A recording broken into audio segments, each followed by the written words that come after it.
Voilà, merci d'être là, de continuer ensemble ce voyage grâce à l'archéologie, grâce à la numérisation, là il faut le dire aussi, à l'école biblique de Jérusalem, avec une pensée pour ces chers dominicains qui continuent leur travail magnifique. Et ça nous permet justement de mieux découvrir... oui, je tape. Non, mais c'est vrai. Donc de découvrir au fur et à mesure, grâce... la plus grande découverte archéologique biblique, c'est évidemment la découverte des manuscrits de Qumran, dont on n'a pas encore fini de répertorier, d'investiguer, etc. Et il faut savoir aussi qu'on est loin d'avoir trouvé toutes les fouilles, enfin tout ce qu'il peut y avoir encore. On fera certainement des découvertes, mais en tout cas, pourquoi c'est la plus grande des découvertes archéologiques? Parce qu'on avait des écrits qui étaient, on va vous expliquer un peu de ça, des écrits qui nous permettent de mieux comprendre, je dirais à la fois, le mouvement spirituel qui animait le temps de Jésus, avant et pendant et après, aussi de bien comprendre aussi, mieux comprendre aussi la communauté chrétienne avec ses débuts, et y compris des écrits sur la liturgie, sur l'Eucharistie, sur la façon de vivre en communauté, etc. Donc c'est une découverte majeure, enfin c'est la grande découverte, et comme toutes ces grandes découvertes, elles sont toujours le fruit du hasard. Ce sont des circonstances tout à fait... Oui, alors ça c'est un berger, mais on pourrait prendre plein de découvertes scientifiques, de découvertes, je dirais, de découvertes même géographiques. Hein, quand on voulait faire la route des Indes et puis qui s'est retrouvé aux États-Unis. Enfin, tout ça, c'est toujours le hasard. Et rappelez-vous que le hasard s'écrit avec un D et que c'est le temps de Dieu. Hein, quand il veut que tout à coup ça se découvre. Alors, je laisse la parole bien sûr à Laure qui a vraiment fait un travail remarquable pour nous permettre d'admirer cette découverte, mieux la comprendre, ce qu'il y a dedans, des richesses, et que ce soit toujours au service d'un amour plus grand de la parole de Dieu, la parole révélée. Et elle est toujours en mouvement. Je vous dis, il y a quelques temps de ça, on a redécouvert quelques versets qu'on n'avait pas d'épîtres de Saint Paul, avec alors en syriaque ou je ne sais plus, c'était en grec ou en syriaque, et voilà, ils viennent d'être découverts aussi. Donc oui, c'est toujours à cette époque-ci que ça arrive, non ? Oui, c'est à cette époque-ci, oui. Oui. Et oui, ça demande quelque chose. Alors, Laure, à nous, manuscrit de cherchez-les. La Révélation, épisode 3. Alors, c'est l'épisode 3, donc je ne reviendrai pas trop sur la façon dont on travaille, parce qu'on l'a déjà vu une fois, et que vous vous portez aux épisodes précédents. Oui. Donc, comme le Père l'a dit, c'est une découverte capitale, aussi bien pour les Juifs, qui redécouvrent là leurs textes sacrés, et que pour nous, puisque ces textes sont dans nos Bibles aussi. Alors, on peut voir actuellement des copies au sanctuaire du livre à Jérusalem. Alors, pourquoi des copies? Parce que ce sont des manuscrits qui sont extrêmement fragiles, qui ont pu résister parce qu'il y avait un climat tout à fait particulier là où ils étaient, où on les a découverts. En l'occurrence, on les a découverts au bord de la mer Morte. Alors, la mer Morte, qu'est-ce que c'est? Elle est vraiment morte. C'est en fait un grand lac salé d'environ 640 km², avec un taux de sel de 34,2%. Donc, pour ceux qui sont au régime sans sel, c'est foutu. Alors que la Méditerranée, elle a un taux de sel de 3,5%. C'est 10 fois plus. Tu peux le dedans, même si tu ne sais pas nager. Ah oui, tu restes, tu flottes. Alors, bien sûr, on l'appelle morte parce que il n'y a pas de poisson qui survit avec un taux de sel particulier. Ils sont déjà salés. Même la morue, qui est pourtant salée. Mais non, la morue, c'est l'homme qui va saler. Mais bon, il y a quand même des éléments de vie microscopiques Oui. quand même qui résistent. Donc c'est fantastique de voir quand même qu'il y a des choses qui résistent à ça. Elle est à 422 mètres au-dessous du niveau de la mer. Ce qui veut dire, donc c'est le point le plus bas qu'on connaisse.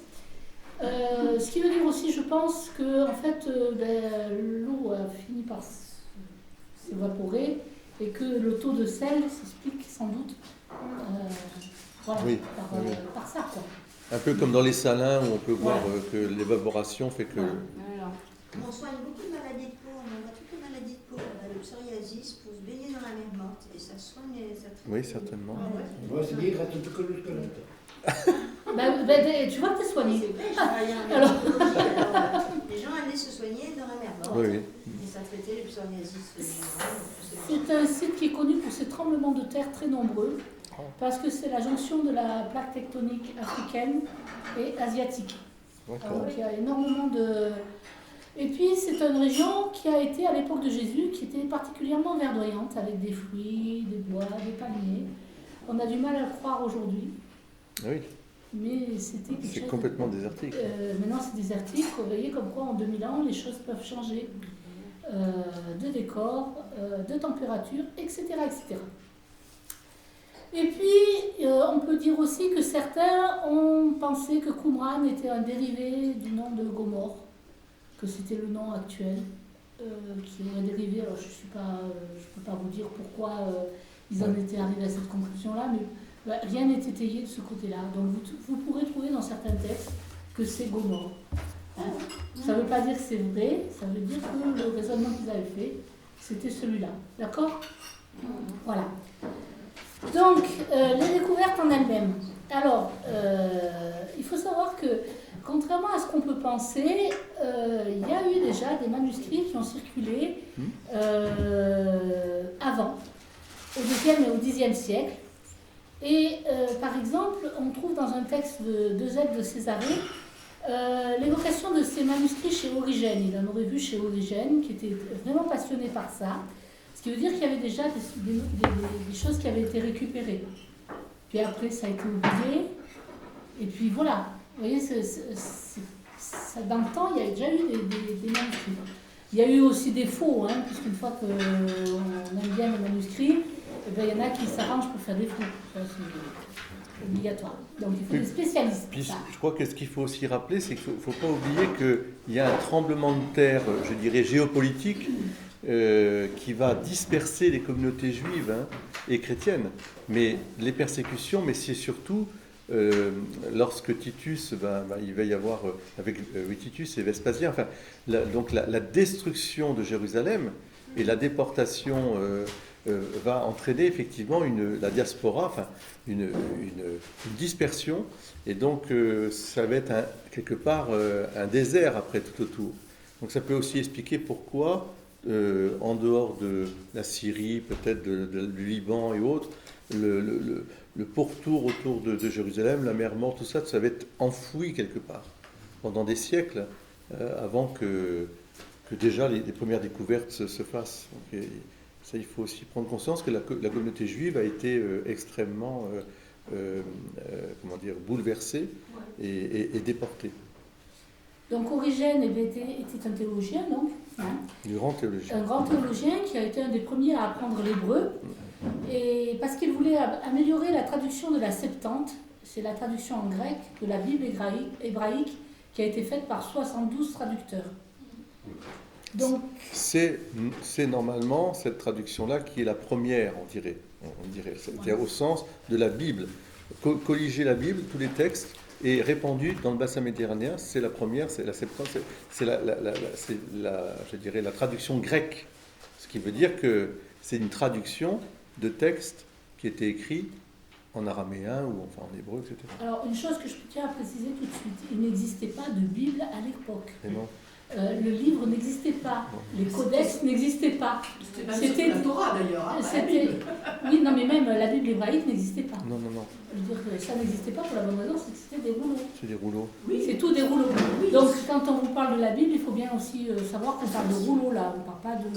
Des 5 livres, des Pentateuques, mais voilà. il y avait déjà quand même les prophètes, il y avait des choses... Il y avait des choses. Parce que la Septante, elle est très complète. Hein. C'est c'est pas en un seul volume. Enfin, vous ne trouvez pas un truc en un seul volume. Non, non. Vous retrouvez des choses disparates. C'est Alexandrie en fait. Hein. Donc ça, c'est le paysage que vous avez à Qumran. Oui, alors vous imaginez. Voilà. Oui, enfin c'est beau. Ouais. Moi, je vais vous dire que c'est bon, mais en fait, j'en abuserai pas non plus. Vous reprendrez un peu de désert. Oui, voilà. Merci. On en prendra une fois, mais peut-être pas de... du désert. Mais oui, mais c'est pour ça que c'est beau. Non, il y a un côté ascétique et très beau. Je veux dire. Très beau, mais c'est 4 degrés à l'ombre. C'est ça, c'est ça.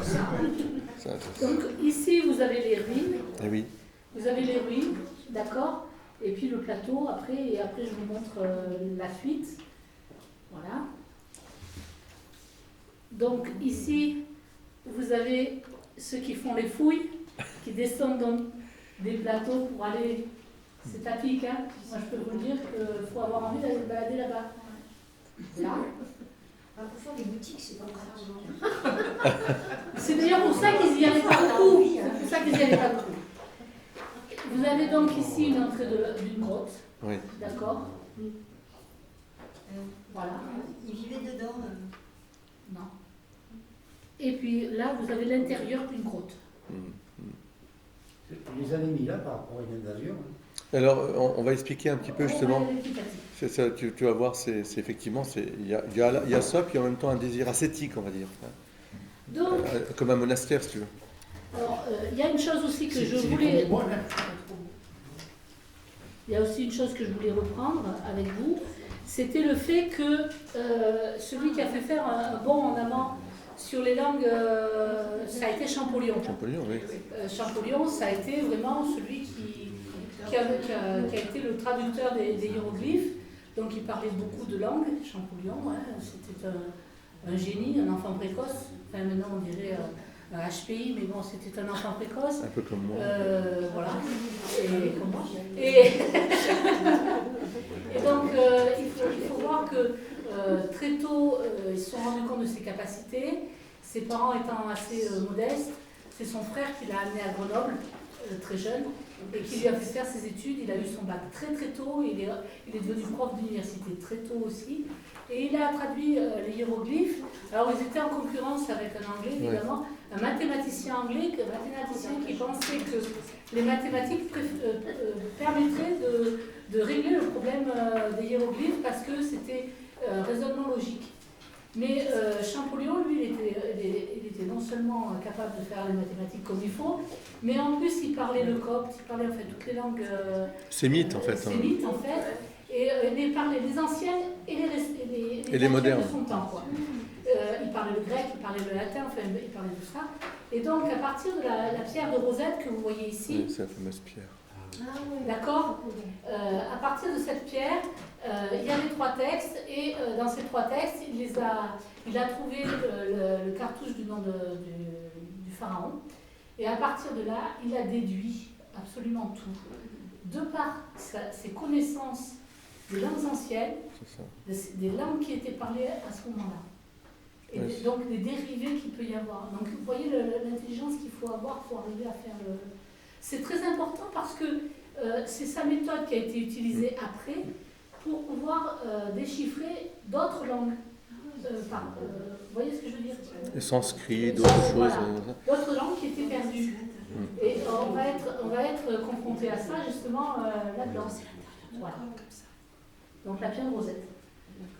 Ça c'est magnifique. Voilà. Donc c'est important, hein. Donc les 3 inscriptions sont en grec, en démotique, c'est-à-dire en égyptien, en ancien, et en hiéroglyphe.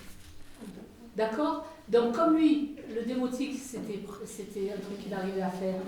Le grec ancien, il le connaissait. Il a pu, avec les cartouches, à déduire. Il a fait des rapprochements vraiment. Voilà. Et il n'y avait pas d'ordinateur.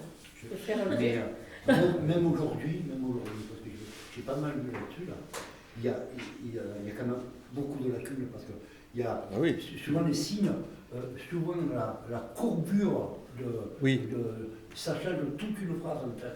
Ça peut voilà, oui, tout à fait. Ben, regarde ton médecin quand il te fait une ordonnance.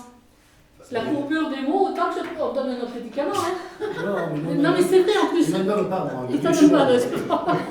Ce que je veux dire par là, c'est que tu as affaire à quelqu'un qui écrit.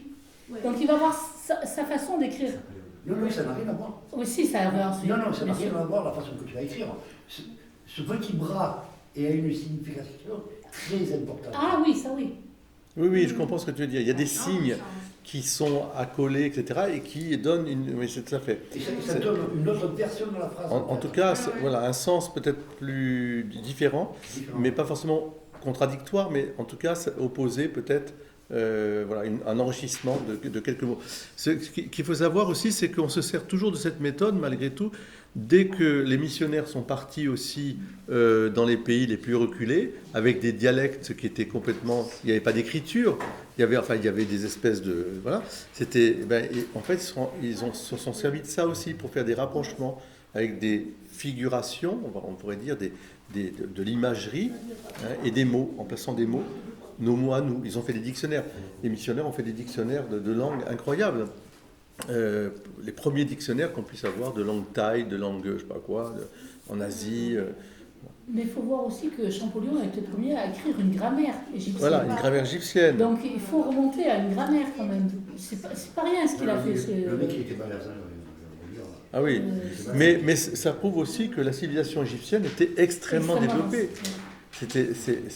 Parce que nous on pense, bah oui, qu'est-ce que c'est que c'est comme des dessins. Non, oh là là. Non, parce qu'il y avait un mélange des deux. Il y avait des symboles, il y avait vraiment... Vous avez un peu ça aussi, et peut-être encore de manière un peu mystérieuse aussi, chez les Chinois. Dans l'écriture chinoise, qu'on peut lire dans tous les sens d'ailleurs. Hein. Ce sont des écritures qui peuvent lire à l'horizontale, à la verticale, et il y a des voilà, il faut des années pour apprendre à écrire et donc à exprimer. Alors en tout cas, voilà, nous on est là.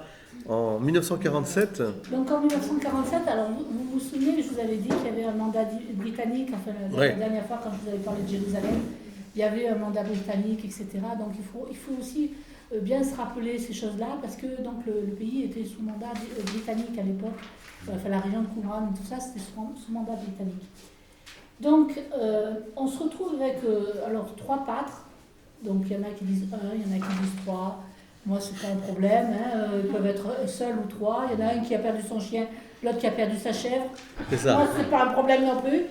Il a perdu un animal, hein, d'accord.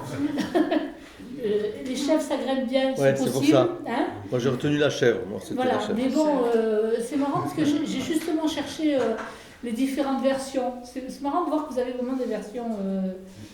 Donc, il faut faire le tri. Mais on va se dire que c'est une chèvre parce que ça monte bien, une chèvre, ça aime bien grimper. Les chamois, ça grimpe en montagne, c'est des trucs. Voilà. Donc, par hasard, ils trouvent une grotte qui est située près de Khirbet Qumran. Khirbet Qumran, comme vous l'avez vu sur le truc, c'est les ruines que vous avez là. La ruine de Qumran. Les ruines là. Ça s'appelle Khirbet Qumran. D'accord ? C'est là où se trouvent les océans. Alors, mais c'est ça, on va le voir. On va voir. Donc, voilà.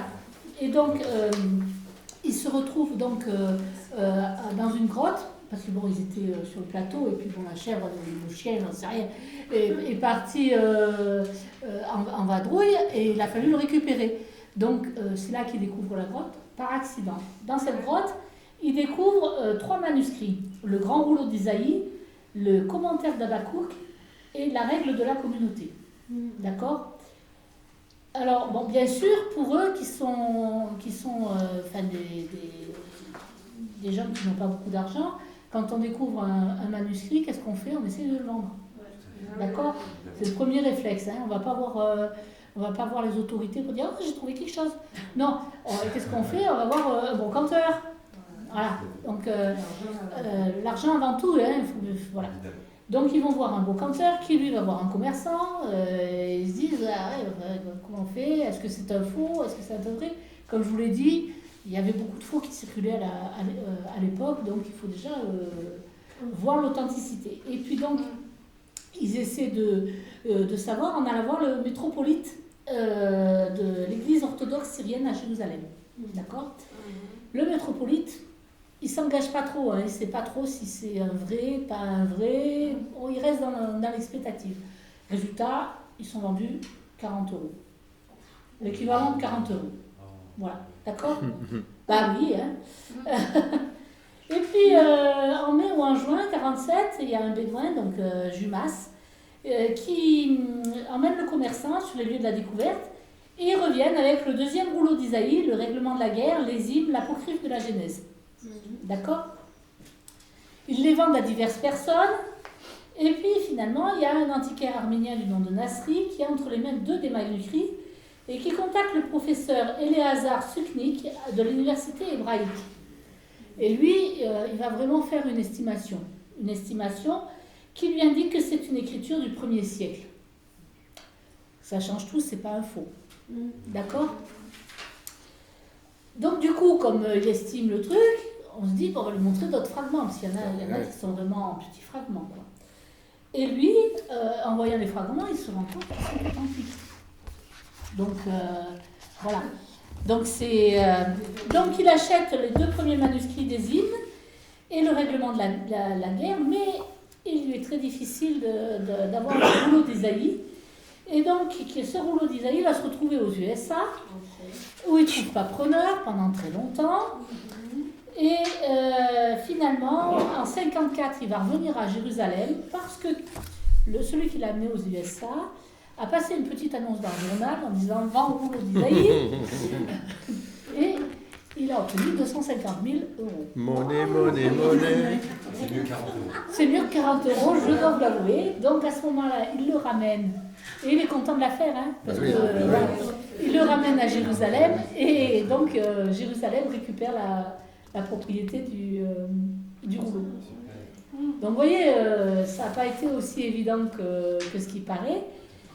Voilà. En 1949, le père Roland Deveau de l'EBAF, donc l'école biblique et archéologique française de Jérusalem, et Gérald Lancaster Harding des Antiquités de Jordanie localisent la première grotte et organisent les fouilles. D'accord? Alors pourquoi la Jordanie? Parce qu'à l'époque, Qumran était encore en Jordanie. Alors c'est important aussi de comprendre ça. Donc là vous avez la mer morte avec Qumran Kirbet Qumran ici, vous voyez. Et la Jordanie était à côté, d'accord? Et je vous ai Avec Hammam. je la retrouve, mais j'ai une carte.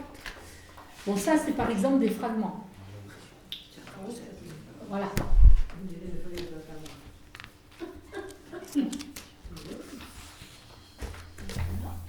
Elle est là. Vous voyez, ici en 47, vous avez Jérusalem qui est ici, et ça, c'est la Jordanie. Donc vous voyez que Qumran est bien en Jordanie, au départ. Voilà. Après, vous avez les différentes guerres qui vous expliquent comment, en fait, petit à petit, on a pu récupérer les documents pour Israël. Voilà, parce que ça a été très compliqué. Les guerres ont eu un grand rôle pour ça. Voilà. Donc, je vous passe de quoi étudier les cartes. Voilà. Et de quoi avoir un extrait d'un petit... voilà. Et puis, bien sûr, là, vous avez bien la mer morte. Avec, voilà, d'accord? Je vous fais passer tout ça.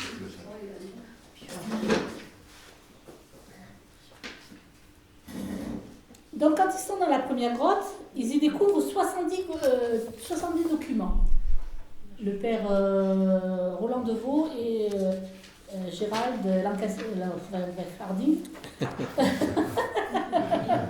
Le pauvre aussi, d'avoir 3 tout ça, c'est pas possible. Là, il m'a fait un sale coup. Hein. Voilà. Les fouilles s'étendent et bientôt on retrouve toute une bibliothèque mise à l'abri par des hommes qui se sentaient menacés au moment de la guerre avec les Romains, un peu avant, 70 avant Jésus-Christ. D'accord? Alors, vous allez voir, c'est pas facile.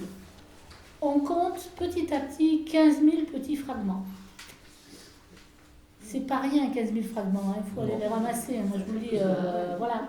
Hein? Et au départ, 600 documents originaux.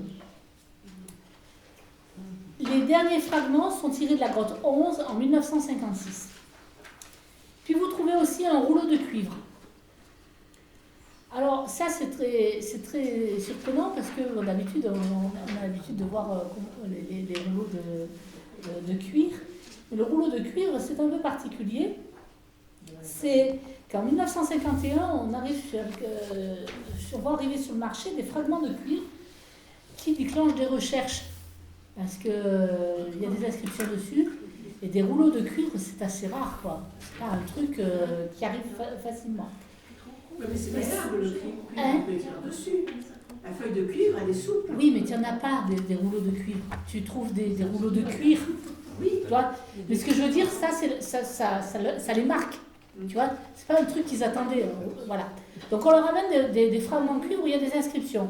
Ça déclenche de nouvelles recherches en 51.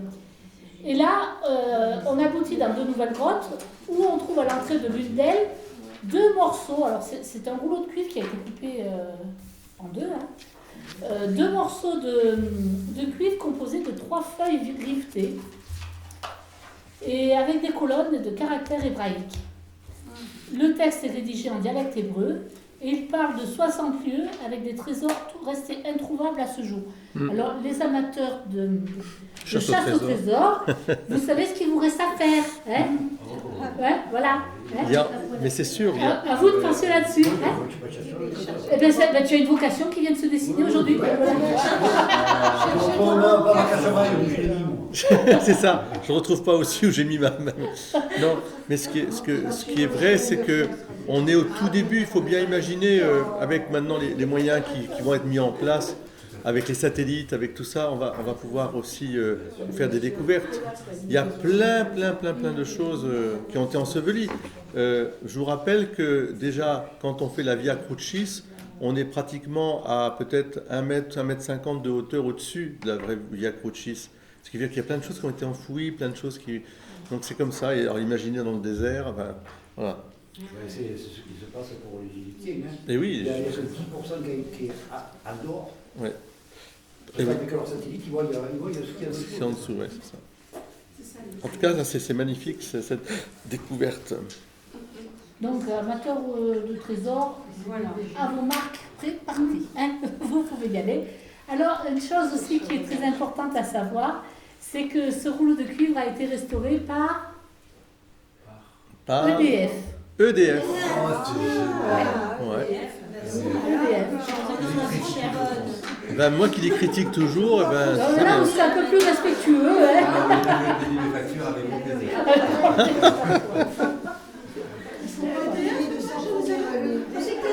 Le rouleau de cuivre, c'est EDF. Ils ont fait appel à EDF pour ça. Comme quoi, on a aussi des ingénieurs qui sont, non, c'est sûr. Qui sont extrêmement compétents dans des choses incroyables. Hein. Exactement. Voilà. Mais les ingénieurs qui ont des... Donc j'imagine que vous imaginez les jarres dans lesquels on a retrouvé les rouleaux. Alors je ne sais pas comment vous les imaginez ces jarres. Les jarres en terre cuite. Tout à fait. Peut-être un truc argileux autour aussi pour empêcher le dedans. Voilà. C'est des jarres, elles sont ouvertes ou fermées? Ouvertes.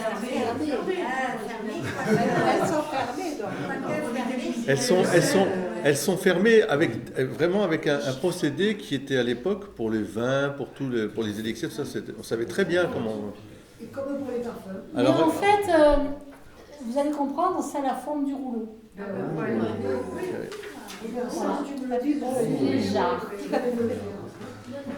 D'accord. C'est important parce que finalement, si vous regardez la forme, vous savez que le rouleau rentre dedans et que l'air finalement n'était pas...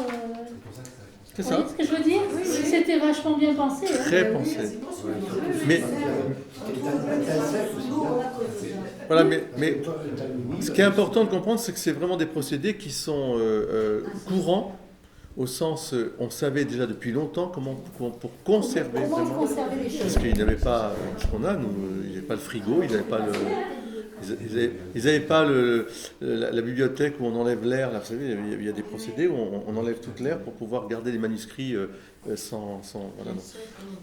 Ben, ils faisaient ça. Il y a des choses qu'ils faisaient eux à l'époque qu'on n'arrive pas à nous. Ah bah c'est clair, c'est clair. Oui, mais parce qu'ils faisaient travailler leur cervelle, pas nous. Donc, disons que... C'était pas la même façon de le faire travailler déjà. Ça, Oui, c'est sûr. puis avec les matériaux qu'ils ont, on serait incapable de faire ce qui... Mais bien sûr. Regarde le temps des cathédrales, par exemple, hein, quand je regarde la construction.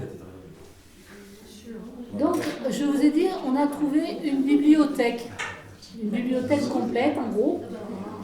Nous touchons le moment où des livres deviennent le livre. Le livre, c'est ça. C'est là où nous touchons ce moment-là. On compte en tout quelques 900 manuscrits, dont un quart sont des textes de la Bible.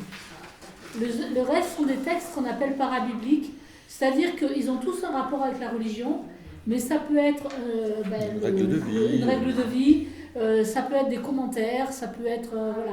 Ça fait pas partie du... des textes apocryphes. Alors, oui, non, mais oui et non, parce qu'il y a des commentaires, on n'appelle pas C'est ça plutôt des commentaires, oui. on n'appelle pas ça forcément apocryphe, un commentaire. Hein. Oui, un apocryphe, c'est vraiment comme si on voulait réécrire une vie de Jésus, par exemple, hein, en dehors des 4 évangélistes, voilà, et on fait à la manière d'eux, puis on y ajoute des petites choses, des machins comme ça. Parce qu'ils se sont aperçus, j'ai beaucoup lu Ouais, là-dessus, ouais. Ils se sont aperçus qu'en fait, comme ils s'écrivaient toute la journée, ils se relient, chacun, pour écrire, en fait. Et il y en a qui reprenaient. C'est possible, hein. Ils reprenaient ce qui avait été écrit parce qu'ils trouvent des endroits où c'est barré Ouais. et c'est écrit à côté. Ouais. Oui, alors il faut aussi savoir, et ça on ne vous le dit pas forcément. Après, j'y étais pas, je l'ai lu. Hein. Non, c'est pas ce que je veux dire. Il faut aussi savoir comment ça se passait pour La communauté la communauté. Il y en avait un qui dictait et les autres qui écrivaient. Oui. Donc quand vous faites une dictée, vous avez des souvenirs, je suis sûre, de vos dictées.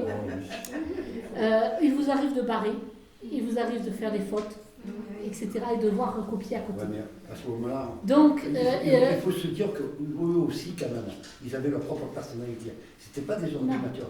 je te dis que... Ouais, c'est ça, c'est ta version. Non, c'est pas ma version, non, j'ai cherché, hein, c'est pas ma version. Si tu veux, ça m'a surprise en faisant ces études parce que je me suis rendu compte que finalement, par exemple, Saint-Paul avait des secrétaires. Oui. D'accord? Donc ils avaient des Le secrétaires. secrétaire, Saint Paul. Oui, même dans une de ses lettres, il dit je signe de ma main, mais ça a été écrit par Sylvain. Voilà. Voilà. Donc Mais enfin, il ne vous fait- aviez quelqu'un qui dictait C'est ça. et d'autres qui... Parce que sans ça, ils n'auraient pas pu écrire tout ça. Il y avait les scribes, c'était les écrivains publics. C'est ça. Eh ben, C'est ça, c'est le ouais, genre de scribe. maintenant on mettra script sur les écrivains publics, c'est tout, ouais, c'est pas... Les ghostwriters. Script public, voilà. Voilà. Ouais, alors. Hein. Non, Je te dis, il y a ça. Elle faisait comme. Excusez-moi, je m'interromps. Oui, bah, tu t'interroges, c'est normal. C'est l'école du doute. Oui, mais quand je vais repartir, ça va être pareil. Hein. Ah. Tout à amplifier. Bon, Ah, vas-y. j'espère que tu t'en Non, verras. parce que quand je vais rentrer, moi, je vais faire la recherche. Ouais. Alors, du coup, je me rappelle plus que. Ah, voilà. Le mec qui dictait. Oui. Quand tu as la tronche qu'il a. Oui. Non, bah lui tout seul. il Alors- a pu faire tout ça. Mais tu n'as pas forcément qu'une personne qui a dicté. Ah, voilà, il y a plusieurs. Oui. Eh ben, tu peux avoir plusieurs. Il y en a un qui connaît par cœur tel texte, l'autre qui connaît par cœur tel Mais texte. ces textes, qu'ils connaissent par cœur, où ils les ont appris. Mais il y avait une tradition orale. Il y avait Il y une avait, transmission. il y avait déjà quand même des. Jérusalem avait sa propre bibliothèque au C'est ça, temple. c'est ça, c'est ça. Les gens, ils avaient... Enfin, je sais pas pourquoi... En fait, je crois qu'on a une mauvaise idée des choses. Quand vous alliez à la synagogue, on vous sortait un Un rouleau. rouleau. Il y avait donc les textes qui Ils existaient. existaient. Jésus lit dans des rouleaux. Hein, Isaïe. Il lit. En fait, il y avait deux traditions. La tradition Oh, écrite écrite et la orale. tradition Orale. orale Voilà. que les mères répétaient aux enfants de Voilà. génération en génération. C'est Voilà. ça. Mais il y a les deux. Il y en a un qui connaît le texte par cœur, et puis il y en a un autre qui peut très bien le lire et le dicter aux autres. Parce que ce qui m'a frappé aussi, c'est par exemple qu'il y a 36 exemplaires des psaumes en hébreu. Donc ne me dis pas qu'il fallait bien... Il voulait bien conserver.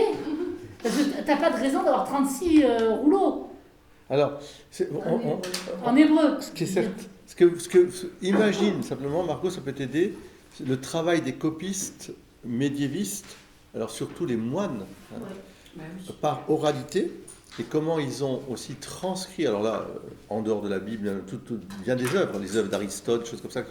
Mais tout ça, c'est un travail de longue haleine, avec beaucoup de précision, de sûreté, avec des petites fautes de temps en temps, parce que c'est normal. Oui. Mais on peut dire qu'il y avait des copistes, on les appelait les copistes, et c'était vraiment leur rôle. Et c'est de toute...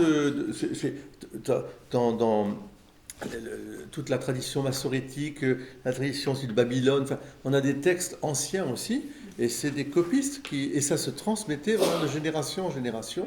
Et il y avait effectivement des exemplaires, plein d'exemplaires qui étaient faits. Alexandrie, la bibliothèque d'Alexandrie, elle comptait peut-être 130 000 volumes en parchemin, avec des choses incroyables. Moi-même, j'ai été voir à Fès, à l'université de Fès, ils nous ont montré un manuscrit de l'évangile de Saint Jean qui date, écrit donc manuscrit, qui peut-être le plus ancien qu'on ait, peut-être du IIIe siècle, voilà, daté, en syriaque, pas en grec, en syriaque. Donc il y a énormément de choses qui se transmettaient avec vraiment beaucoup de précision. Et rien que déjà, quand tu aimes beaucoup l'Égypte, regarde les stèles, comme elles étaient gravées, et tout était très précis, pas forcément, peut-être pas un peu exagéré pour se mettre le pharaon à la gloire, mais enfin quand même malgré tout, toutes les batailles. Regarde les obélisques. Oui. Les obélisques, c'est carrément une lettre qui est dressée avec beaucoup de précision. Non, je pense qu'on est loin de comprendre... On est loin de comprendre, en fait, on a une mauvaise image. C'est justement... Moi, ce n'est pas une affirmation. Oui, non. C'est pas une affirmation. Moi, tout ce que je sais, moi, je le dis, je le dis. Oui. Après, je réfléchis quand même sur oui. Et moi, parce que dans ma tête, je me dis, je vais dire une phrase, moi. Oui. Ok. Je vais la passer à plusieurs personnes, ça va continuer dans le temps. Mm-hmm. Ma phrase, elle n'aura pas la même... Oui, mais parce que ça, parce que ça, c'est toi. On le faisait quand on Oui, mais Marco, c'est vrai, c'est toi. Mais imagine là, ce sont des copistes des textes sacrés. Et là, on n'est pas tout à fait dans le même domaine. On est vraiment dans une transmission de la foi. Et alors, vraiment avec une exigence vraiment, voilà. C'est pas du tout... voilà, je pense qu'il faut comprendre ça. Ça ne veut pas dire qu'il ne peut pas y avoir des petites erreurs de temps en temps, des petites, comme tu dis, une mouche, un truc comme ça. Une coquille, par exemple, dans les manuscrits grégoriens qui se ressemblent aussi, il y a parfois des petites variantes parce qu'on imagine que la cloche a sonné et qu'avec sa plume doigt, là, il s'est levé parce qu'il fallait aller à l'office, il a laissé ça et ça fait un truc. Et puis, on ne comprenait pas pourquoi il y avait ça à côté et ça peut s'expliquer par ça. J'ai du mal quand les personnes affirment quelque chose. Une chose qui vient de parce que même les gens qui sont des scientifiques, entre eux, ils sont par exemple, tu peux comprendre ça, il y a des transmissions. On sait que dans des vallées, par exemple, très reculées, il y a des transmissions d'histoires qui sont des millénaires, qui ont des siècles et des siècles, et la façon de raconter, c'est toujours la même, avec les mêmes mots, etc. Ça a été transmis de génération en génération. Ça, on le sait au niveau ethnographique, enfin des civilisations, des veillés, les gens qui racontent leur histoire, et c'est l'histoire des aïeux, et ça n'a pas bougé en fait, parce que les gens, ça ne veut pas dire qu'ils ne vont pas mettre l'intonation à droite, à gauche, mais on peut, non, je pense qu'on est loin d'imaginer la précision de l'écriture, et donc je dirais la fidélité à transcrire. Donc, on revient aux choses. Dans la Bible hébraïque, les rabbins retiennent 24 livres classés selon 3 ensembles. La Torah, ou Pentateuque, c'est-à-dire les 5 premiers livres de la Genèse, avec Genèse, les 5 premiers livres, c'est Genèse, Exode, Lévitique, Nombre et Deutéronome. Puis nous trouvons les prophètes et les écrits... Alors, en général, c'est peut-être les écrits, c'est Sapientio. Sapientio, oui, c'est la sagesse. Oui. L'hébreu ne comprend que des consonnes, il faut bien se rappeler ça. Donc c'est au 7e et 10e siècle après Jésus-Christ que des rabbis grammairiens de Tibériade ont inventé un système permettant la prononciation et la ponctuation du texte hébreu. Ça c'est bien. À l'aide de points. Oui. Mais c'est très tardif. Cela donne naissance à la Bible massorétique, ce qu'on appelle la Bible massorétique. C'est ça. Donc, la Bible actuelle est fondée sur le texte hébreu du massorétique ou traditionnel, la Bible hébraïque actuelle. D'accord ?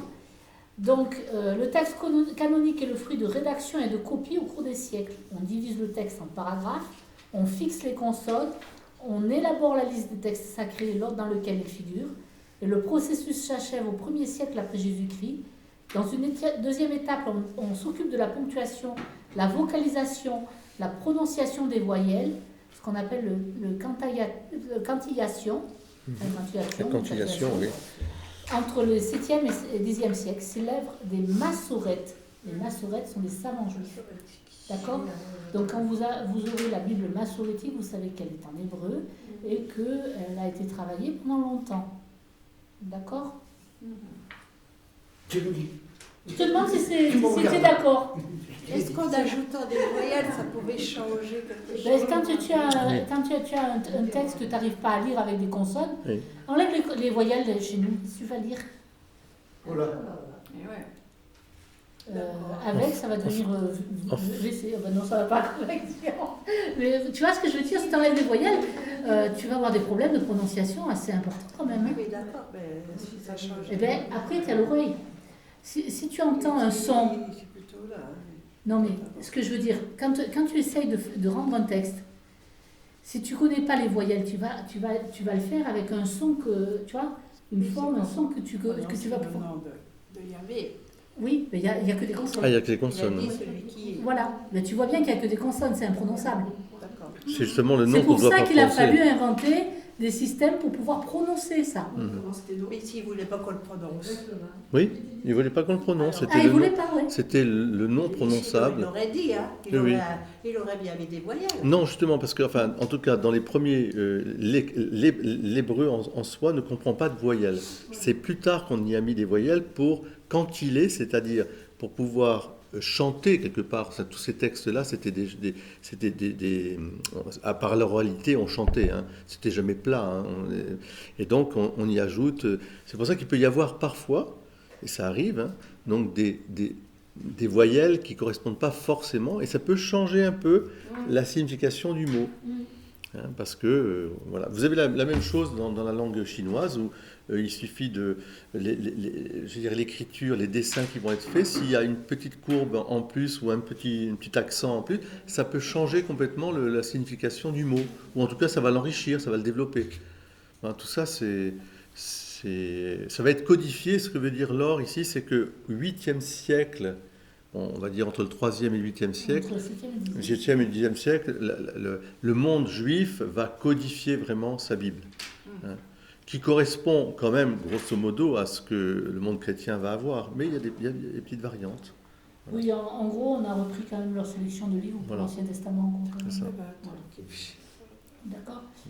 Donc, comment ça se passait? Un rouleau, c'est cher, ça ne se gaspille pas, hein, on est bien d'accord. Donc, on commence un livre, et puis autant, le rouleau n'est pas fini, alors on va continuer avec un autre livre. D'accord? Donc, c'est ainsi que vous avez sur les rouleaux de l'Exode, on a des morceaux de Lévitique. Ou sur le Lévitique, on a des morceaux des Nombres. Ah oui. Vous voyez, il faut se mettre à la place. Tu vois pas du tout? Ben, tu vois, moi je plains ceux qui travaillent dessus parce qu'il faut vraiment connaître les langues bien comme il faut. Ils tiraient la peau, machin, et puis bon, ils avaient terminé, mettons, le chapitre sur la Genèse, puis il restait encore, mettons ça, tu vois, ils disaient on va pas le gaspiller, alors ils écrivaient le début du Lévitique ou je sais pas. Bon. Voilà, un rouleau, ça se présente comme ça. C'est ça. Voilà. D'accord? Donc, vous voyez, vous allez commencer... On écrivait de la droite à la gauche. Voilà, ils vont commencer par là, parce que c'est inversé. Ils vont commencer par là, puis d'un coup, il y a encore de la place. Donc, ils continuent avec un autre texte. C'est ça. Sans faire de marcation, genre un trait. Ou... Ouais, voilà. Si, je saute un petit, tu vois, regarde, un petit passage, et puis tu te retrouves avec la suite. Donc, moi, je trouve que quand même, les gens qui ont travaillé là-dessus, ils ont fait un travail. Ah oui. Je sais pas si moi je serais pas ressortie avec la classe Césaire au bout de 2 heures déjà. Une migraine Oui, pas mais possible. moi, si on me donnait un truc comme ça à travailler, c'est pas sûr que... Vous voyez ce que je veux dire, quoi, hein, il faut être vachement bon quand même, parce qu'il faut voir qu'à l'époque, il n'y avait pas d'ordinateur quand ils les ont trouvés en 47 ans. Enfin, si, il y en avait, Patrice me dira, il y en avait. Comment il s'appelle? Voilà, bon. Parce que pour l'histoire des ordinateurs, le meilleur c'est Patrice. Mais bon, oui, il y en avait, mais c'était pas accessible à tout le monde. Il faut, enfin, voilà, d'accord. Donc, ben, voilà, je vais vous le faire passer. L'ordinateur, c'était un bâtiment à l'époque. Oui, c'est pour ça. Et puis l'ancêtre, c'était l'anglais, comment il s'appelle? Pendant la Seconde Guerre mondiale. Hein? Turing, voilà. Ah oui, oui. Là, qui avait détecté Donc, si vous avez besoin de savoir, vous demandez à Patrice. Si vous avez besoin de renseignements scientifiques, vous demandez à Maxence. Moi, je me suis renseignée de tous les côtés. Donc, par exemple, dans la grotte 4, sur un seul rouleau, on trouve 5 livres de Moïse, qu'on appelle le Pentateuque retravaillé, qui date du 2e et 1er siècle avant Jésus-Christ. Donc, vous voyez, vous avez un rouleau avec les 5 livres. Vous voyez ce que je veux dire? C'est pas un livre, il n'y a pas chaque... voilà, nous, on a des livres... On n'a pas de page. C'est ça. C'est un rouleau. T'as l'air sceptique. Non. Parce que je cherchais... parce que les premières écritures, moi j'ai lu qu'elles sont à partir de Moïse. Abraham, il n'a pas laissé d'écrire. Oui, on il a pense... été transmis en Alors, Moïse. donc je me demande, les écritures, les enseignés, combien d'années après elles ont... Ah bah Moïse, c'est... 1800 ans peut-être. Oui, on va dire 1250, c'est Moïse à peu près, si tu veux, et avant Jésus-Christ. Et donc là, on peut être 2 siècles avant, peut-être, tu vois, 200 ans avant Jésus-Christ.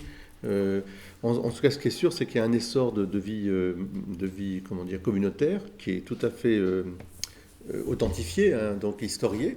Et certainement, avec cette vie communautaire, s'est développé ce désir d'écrire des copistes, en fait. Hein. Ils vivaient en autarcie, ils vivaient totalement, voilà, comme des moines. Enfin, moi, je vois bien les moines, je vois très bien comment les moines... Il y avait, à chaque fois, c'était un groupe de 40. Oui. Ils remplaçaient la personne qui c'est ça, il restait 40. Toujours 40. Mais je vois très bien comment ils pouvaient voir, dans un monastère, je vois très bien les copistes qui passaient de leur journée. Et il y avait une sélection drastique, parce qu'il fallait que la personne soit assez costaud, en fait, pour pouvoir tenir...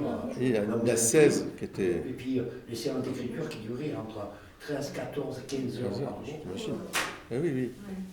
Il fallait surtout avoir de très bons yeux. Alors, très bons yeux, oui, il y avait plein de conditions. Il n'y avait pas de lunettes à l'époque. Hein. Donc, comme je vous l'ai dit, il n'y avait pas le codex, donc ce n'était pas des livres, c'était des rouleaux. Hein. Et donc, c'est avec ça qu'on va pouvoir faire le canon des Écritures après, en ayant justement des codex qui vont permettre de trier ces différents épisodes de la Bible, enfin, un livre de la Bible. Voilà. Le canon des Écritures, vous vous rappelez, c'est la communauté, mettons, juive ou la communauté chrétienne qui détermine ce qui est canonique au sens de ce qui est authentique, de ce qui serait apocryphe. C'est un choix fait en conscience, et avec l'aide de l'Esprit Saint aussi. Et ce qui est curieux, enfin c'est pas curieux, mais ce qu'on voit bien contre la tradition juive et la tradition chrétienne, en tout cas pour ce qui est de l'Ancien Testament, c'est quasiment les mêmes livres, vous voyez.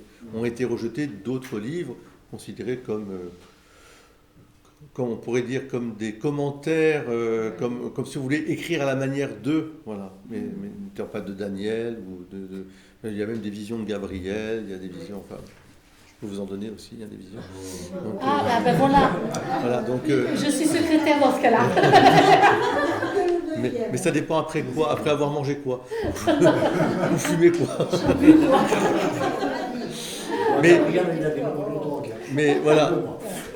Mais en tout cas, voilà, c'est ça. Et ces lieux-là, ce sont des lieux justement de vie religieuse profonde et qui sont comme on pourrait dire comme des laboratoires, si vous voulez, ce sont comme des lieux saints où on sait que là, on a un travail qui est extraordinaire. C'est intéressant, c'est bien les écrits, mais c'est expliquer leur vie. Ah bah ça, on le sait un peu quand même.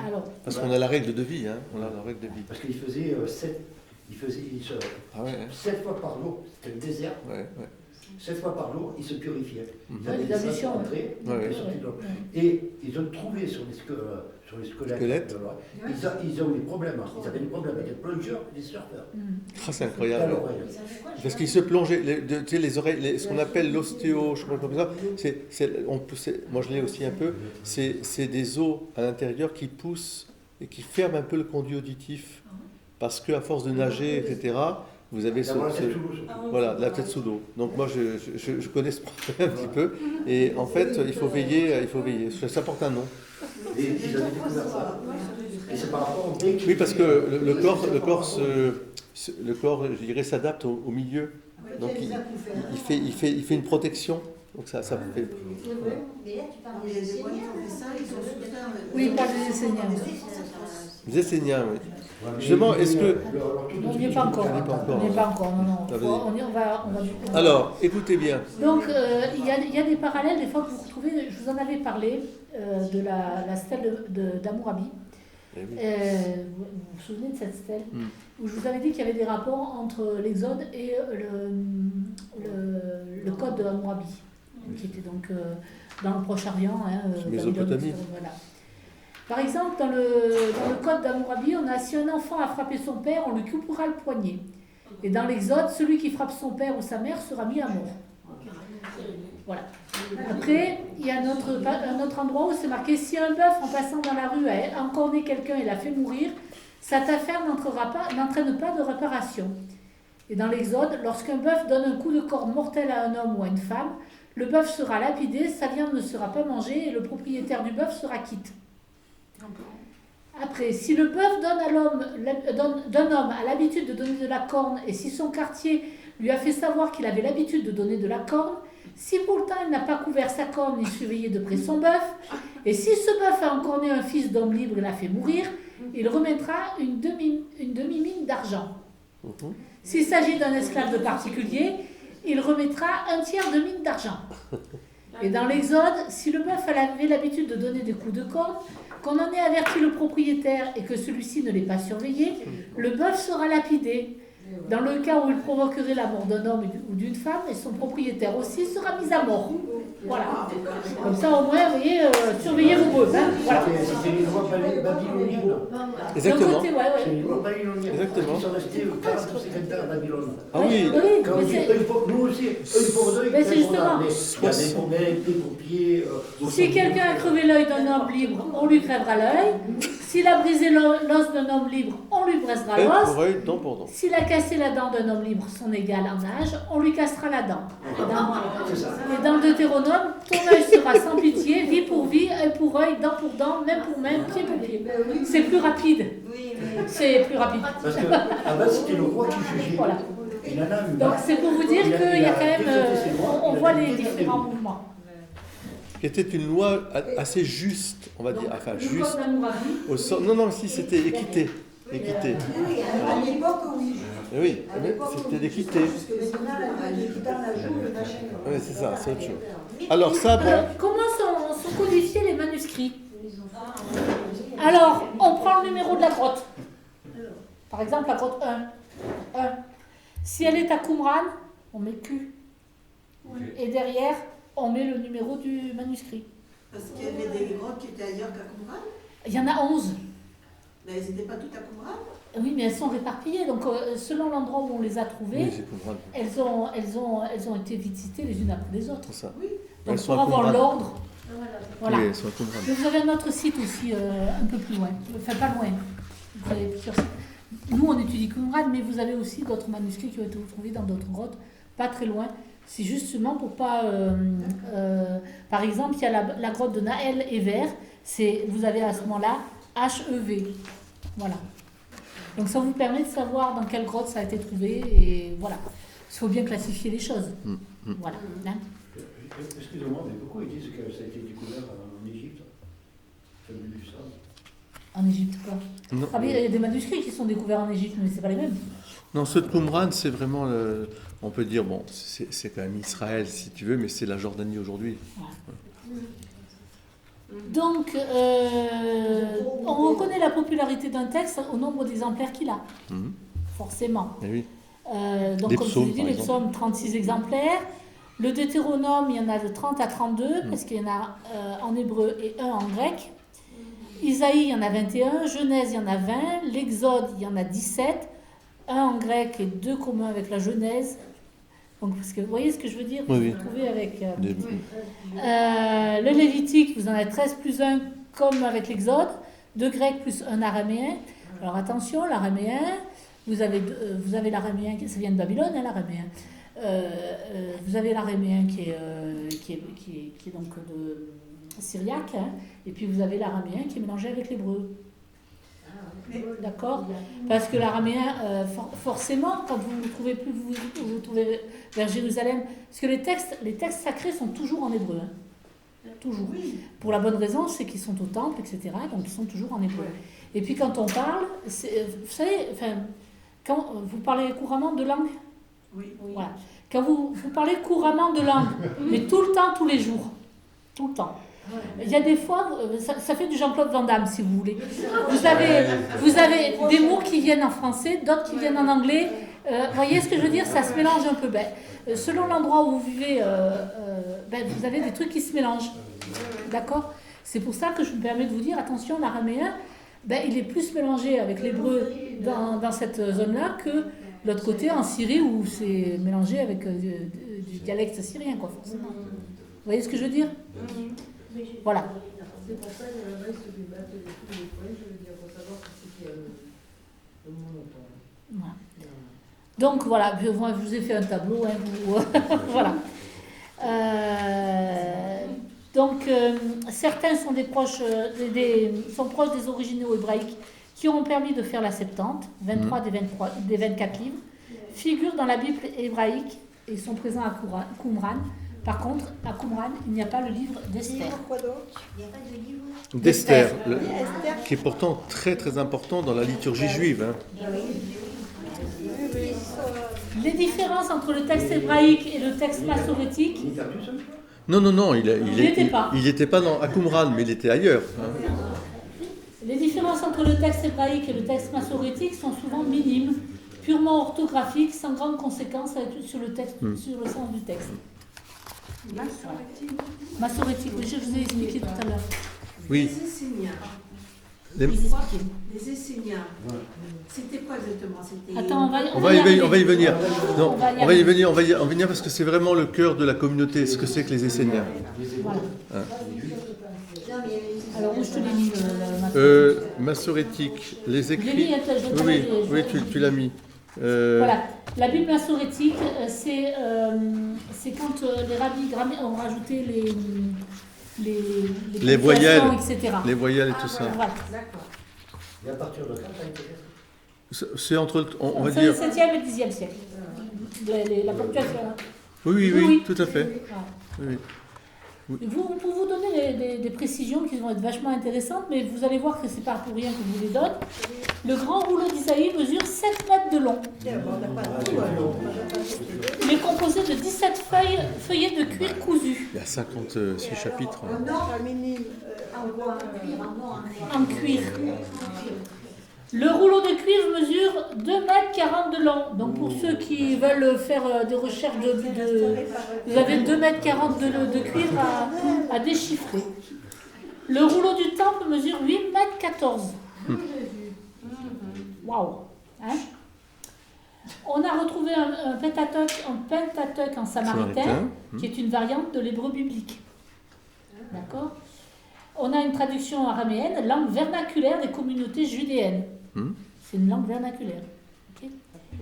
Et la La Péchita. Peshitta, qui est la traduction de la Bible en langue syriaque, est une des versions les plus anciennes de la Bible. Mais c'est l'araméen syriaque. C'est ça. Syriaque.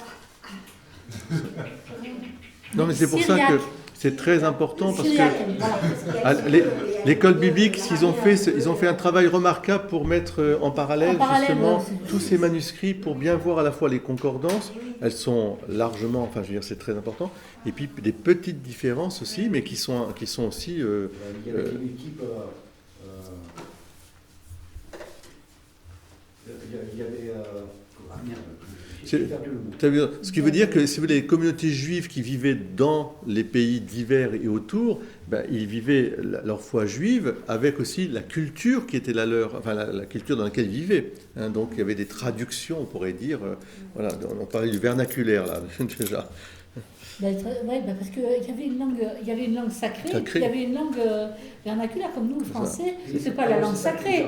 Le latin est la langue sacrée. C'était des tribus avant surtout qui étaient dispatchées par le parcours. Ah oui. Voilà. Donc c'est pour ça qu'il faut bien comprendre comment ça fonctionne. Les textes sacrés sont toujours dans une langue bien définie. C'est ça. Comme nous, la Bible, elle est définie au départ. Elle est en latin, nous. C'est ça. Alors, je suis un Martin, là. Oui. Je me pose trop de questions, des fois. Et aujourd'hui, je peux avoir une réponse ou je vais repartir sans réponse. Mais ça fait. Eh bien, Et qui c'est qui a décidé que c'était sacré? Qui c'est qui a décidé que c'était sacré? Mais en fait, quand tu parles de Dieu, tu peux pas mettre n'importe quoi comme langue. Oui, mais comme montre le mec à qui Dieu l'a parlé, moi. On Oui. peut pas te le prouver, ça. Non, c'est pas faux. J'essaie de comprendre un peu le sens de ta question. Dans toutes les langues anciennes, il y a une langue qui s'est codifiée pour le culte et qu'on appelle la langue ancienne. On va dire par exemple tu as l'arabe liturgique qui n'est pas du tout l'arabe parlé. Enfin, et donc on pourrait dire pour les Grecs, le grec, tu as un grec aussi, on pourrait dire qui par exemple dans les liturgies orientales, il y a vraiment une langue réservée à la liturgie et qui n'a pas bougé. Tu vois, ça n'a pas suivi les évolutions de la langue. Hein, tandis que donc c'est dans ce sens-là qu'on veut dire qu'elle est sacrée, si tu veux. Elle est sacrée. C'est que c'est la langue liturgique. C'est un peu comme le latin. Imaginons le latin ecclésiastique qui était employé jusqu'avant le concile dans les textes, et n'était pas le latin qu'on parlait du temps de, je ne sais pas moi, même au XVIe, XVIIe siècle. On appelait ça le latin de cuisine et le latin de Cicéron, on va dire. Voilà. Parce que c'est d'une manière, on codifie quelque part et on s'arrête sur ces mots. Et puis il n'y a pas d'évolution. Vous voyez ?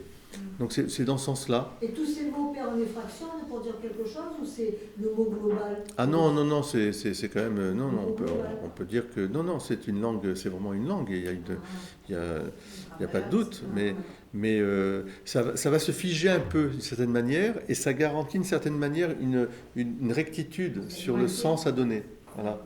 C'est un peu ça.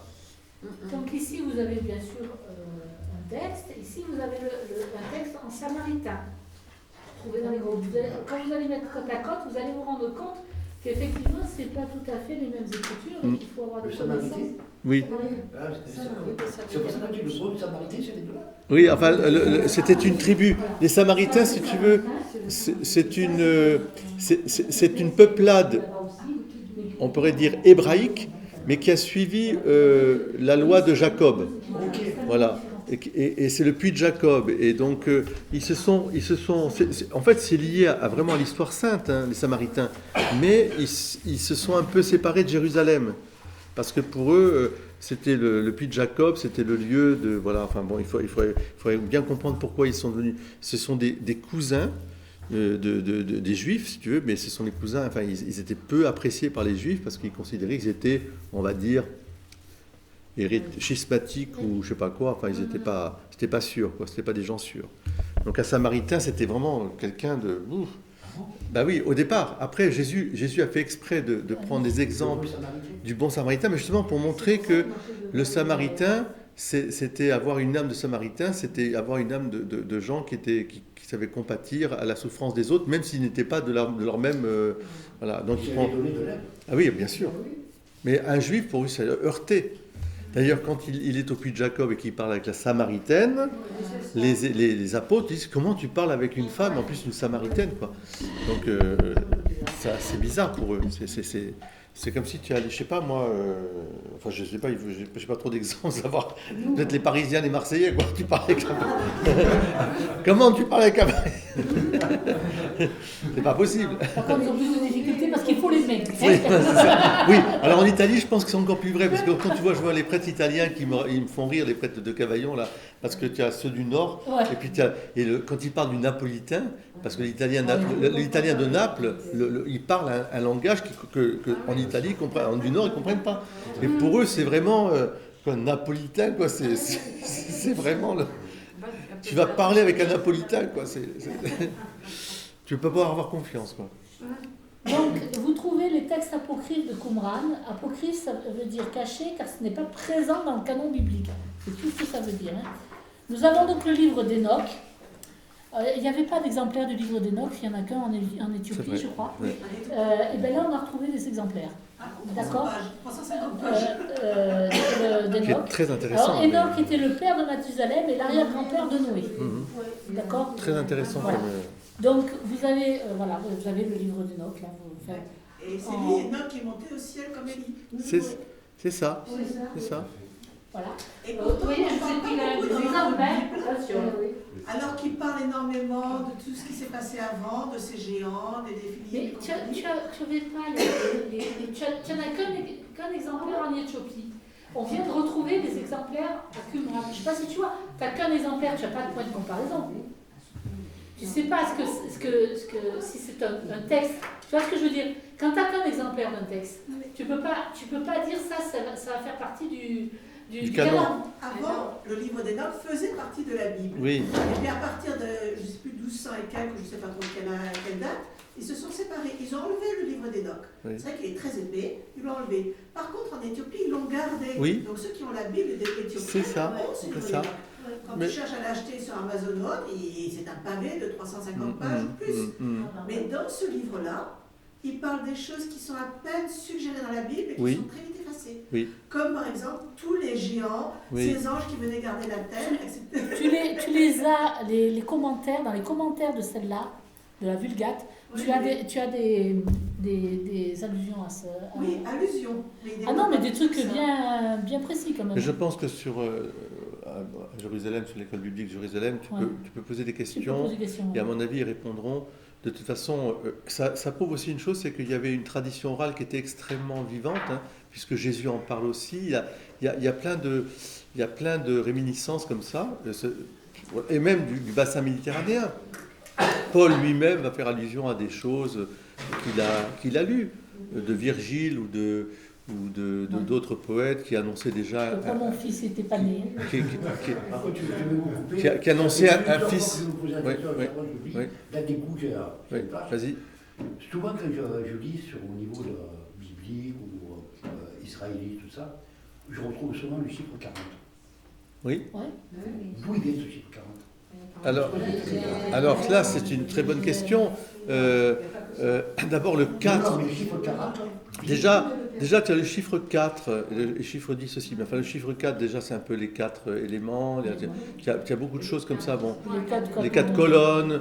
Voilà, bon, enfin, il y a 4 points cardinaux, tout ça. Bon, le chiffre 40, il est emblématique dans la Bible pour différentes raisons. Je pense qu'il faudrait quand même voir le calendrier lunaire des Hébreux. Il faudrait voir un peu ça.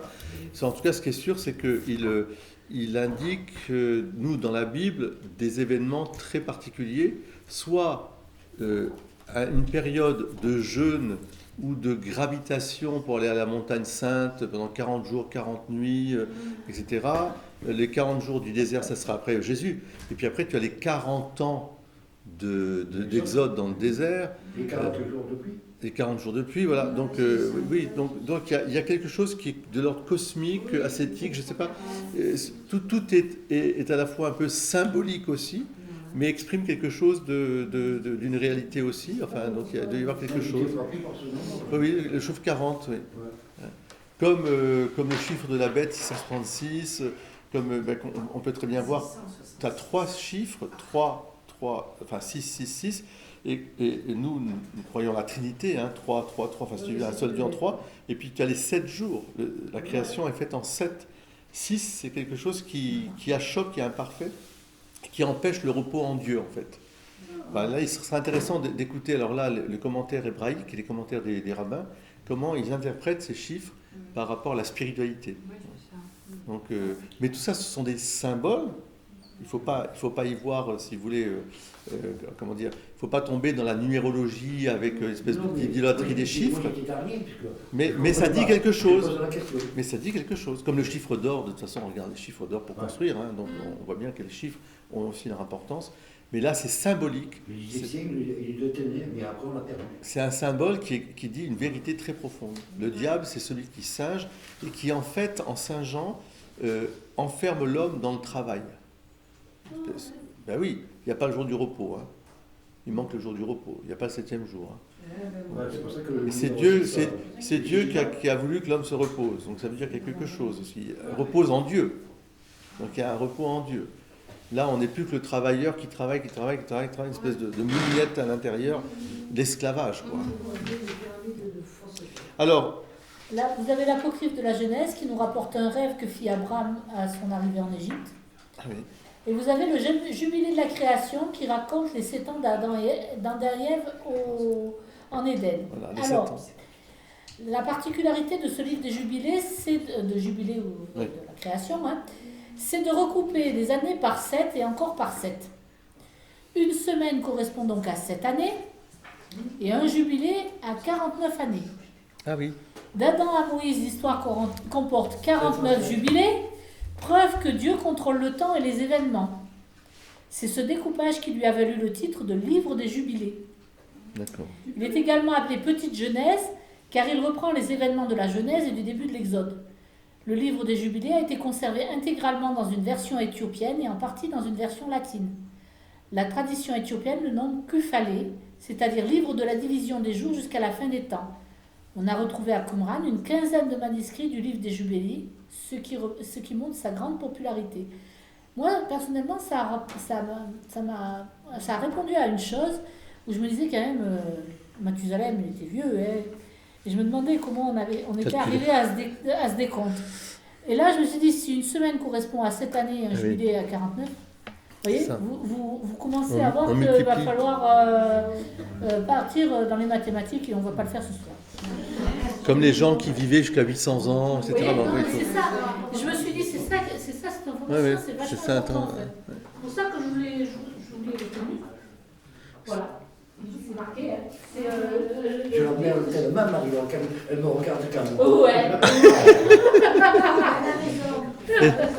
Et encore, Marco, elle t'a pas fait. Je frappe pas. Lui donne pas.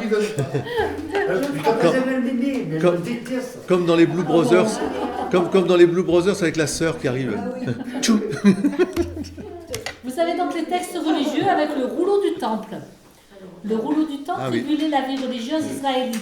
Voilà. Il contient les paroles de Dieu transmises à Moïse et décrit le sanctuaire idéal à l'époque du second temple. L'auteur veut la sainteté du temple, épurée des prêtres impies, afin d'étendre la sainteté du temple à tout Israël, à tout Jérusalem. C'est encore là. Il exprime l'attente et l'espoir que se réalise la prophétie d'Ézéchiel et de hâter le jour où Dieu résidera à nouveau dans le sanctuaire. Ça, c'est très important parce que c'est une façon de comprendre aussi ce qui se passe actuellement en Terre Sainte. Voilà. C'est la purification du temple. Il faut absolument sortir donc il y a un côté, il se réfère à ces textes-là pour justifier la décolonisation, ou plutôt la colonisation, l'expulsion au fur et à mesure de tout ce qui n'est pas vraiment juif, pour que Dieu revienne résider à nouveau dans le sanctuaire. Ça, c'est... Est-ce que ça se fera à vue humaine, tout est possible, les hommes peuvent tout détruire. C'est pas ce que Dieu, à mon avis, voudrait, mais ça... Parce que ceci dit, ils étaient en forte contradiction avec les prêtres hébreux. Ah, totalement, mais ça, on va le voir. On va le voir. Les textes, alors vous avez pas mal de textes pour les exorcismes aussi. Oui, beaucoup. Beaucoup de textes pour les exorcismes, et notamment des textes pour les femmes sur le point d'accoucher. On exorcisait les femmes sur le point d'accoucher pour qu'elles puissent accoucher en paix. Dans quel livre C'est des textes qui sont retrouvés dans... À Qumran. Oh ouais. Ils ont plein de textes d'exorcisme. Mais ce sont des pratiques, je dirais, à la fois, qui sont universelles. Vous retrouvez ces pratiques d'exorcisme sur les femmes qui accouchent dans les steppes mongoliennes, c'est ce qu'on appelle aussi le chamanisme. Dans le chamanisme, il y a ça, parce que l'enfant, il faut surtout qu'il puisse arriver, qu'il n'y ait pas d'obstacle, et pour cela, il faut décoincer, que des démons ne s'en mêlent pas. Je viens de finir un livre justement sur le chamanisme. Ouais. C'est intéressant. Oui, c'est intéressant, mais c'est violent aussi. Voilà. Tous les jours, on a Alors, de la violence. Ah oui, je sais. Je vais vous donner le nom des apocryphes. Le Pentateuque retravaillé, l'apocryphe de Josué, l'apocryphe de Samuel, l'apocryphe des rois, l'apocryphe des hymnes des psaumes, le livre d'Enoch, le livre des géants, l'apocryphe de Daniel et la vision de Gabriel. Voilà. Apocryphe, Que je garde pour moi. Ce qui fait que ça fait pas mal de littérature apocalyptique qui laisse supposer que la communauté de Qumran était de type eschatologique, c'est-à-dire centrée sur les derniers temps. C'est pas forcément apocalyptique au sens que la catastrophe. C'est apocalyptique, nous sommes dans les derniers temps. Il faut se préparer. C'est pour ça la vie essénienne. Qu'est-ce que vous entendez par retravailler? Ben, c'est pas exactement le texte qu'on a dans la Bible. Il est retravaillé. Oui, c'est-à-dire, oui, c'est ça. Il l'appelle comme ça, ouais. On trouve grosso modo les livres du Pentateuque, mais retravaillés, c'est-à-dire avec des ajouts, avec des suppressions, avec des choses. Donc, c'est un apocryphe, il n'est pas retenu dans la Bible. Voilà. C'est pas la version retenue. Voilà. Donc, après, vous avez l'écrit de Damas. Ah oui. C'est un autre livre qui raconte un groupe d'hommes prenant conscience de son péché. C'est intéressant ça. Vous avez la règle de la communauté qui parle de l'alliance de Dieu avec les hommes qui s'établissent en communauté. On va le voir. Et vous avez les écrits communautaires, les écrits de sagesse qui comprennent 200 psaumes, hymnes et pièces liturgiques, ainsi que des textes centrés sur la connaissance à propos d'un mystère, celui de l'existence. Certains textes sont considérés comme mystiques. 13 textes décrivent la liturgie des anges dans le temple, qui est le modèle d'existence terrestre. Tout cela, vous avez le pendant dans la vie monastique, qu'elle soit orientale ou occidentale, ce qu'on appelle un antiphonaire, un graduel, je sais pas, les grands psautiers, etc., qui sont dans les chœurs, ça sert à la liturgie. Donc on rassemble une certaine partie des textes bibliques qui sont utilisés pour la louange, pour la liturgie. Vous voyez ? Donc on voit bien qu'on a une communauté religieuse qui s'établit, et sur le modèle des anges, et ça c'est tout à fait, je dirais, consonant avec la vie monastique telle qu'on la connaît ensuite après Jésus-Christ, disons, qui va être établie. C'est vivre comme des anges, c'est-à-dire dans la louange, on est déjà au ciel, c'est déjà le ciel qui est organisé, même si on vit sur terre, c'est déjà un peu le ciel qui est organisé. Donc c'est pour ça que la communauté essénienne, elle est tout à fait remarquable. Alors, c'est une communauté. Esséniens. Ils forment une communauté ou assemblée. On les appelle les pauvres, les bons, les fils d'Aaron, les fils de Sadoc. Pour rappel, Sadoc, c'est un grand prêtre. Les fils de lumière, les fils de vérité, les saints, les nombreux. Plusieurs de ces thèmes se retrouvent dans le Nouveau Testament. Quand Jésus parle des nombreux, par exemple, c'est un terme qui est chez les Esséniens. Voilà. On retrouve cette idée de parfait chez les manichéens ou les cathares. D'accord. On a tout d'abord pensé que les textes devaient être attribués aux Esséniens en prenant appui sur ce que les historiens du moment disaient d'eux. La communauté de Qumran, parce qu'on ne sait pas, en fait, il y a des divergences, il y en a qui pensent que c'est les Esséniens, il y en a qui... La communauté de Qumran, on va la garder cet aspect, comme ça on sait de qui on parle, constitue une société idéale. Alors, mon mari m'a dit 100 femmes, tu vas mettre toutes les femmes à dos, mais c'est pas de ma faute. Hein. Mais non, mais la société idéale sans femmes. Oui, c'est peut-être le mot idéal. La société sans femmes. Voilà. Je sais. Mais bon, c'était leur société parfaite. Et sans argent. Sans argent, avec un mode de vie frugal. Alors ça, vous le retrouvez chez Pline l'Ancien et Flavius Joseph. Ouais, et bien il n'aurait pas dû s'appeler Flavius. Voilà. Donc, ce sont des écrivains, soit latins, Pline l'Ancien, ou Flavius Joseph juif, qui sont des historiens, et qui sont des historiens du 1er siècle de Jésus-Christ. Donc c'est très important, c'est vraiment... Donc ce sont des témoignages historiques là. Voilà. Tout à fait. Le Christ, voilà, tout à fait. Donc Qumran, oui, c'est pas mal. Qumran était un centre religieux communautaire de type monastère, avec une mise en commun des biens. On entrait dans la communauté après 2 ou 3 ans de formation. On lisait les Écritures. On avait un calendrier solaire de 364 jours. Hein, et nulle fête ne tombait le jour du sabbat. Ah oui, ça c'est normal. Voilà, ça c'était très important. Il pratiquait les exorcismes qui permettaient la guérison des corps et des esprits.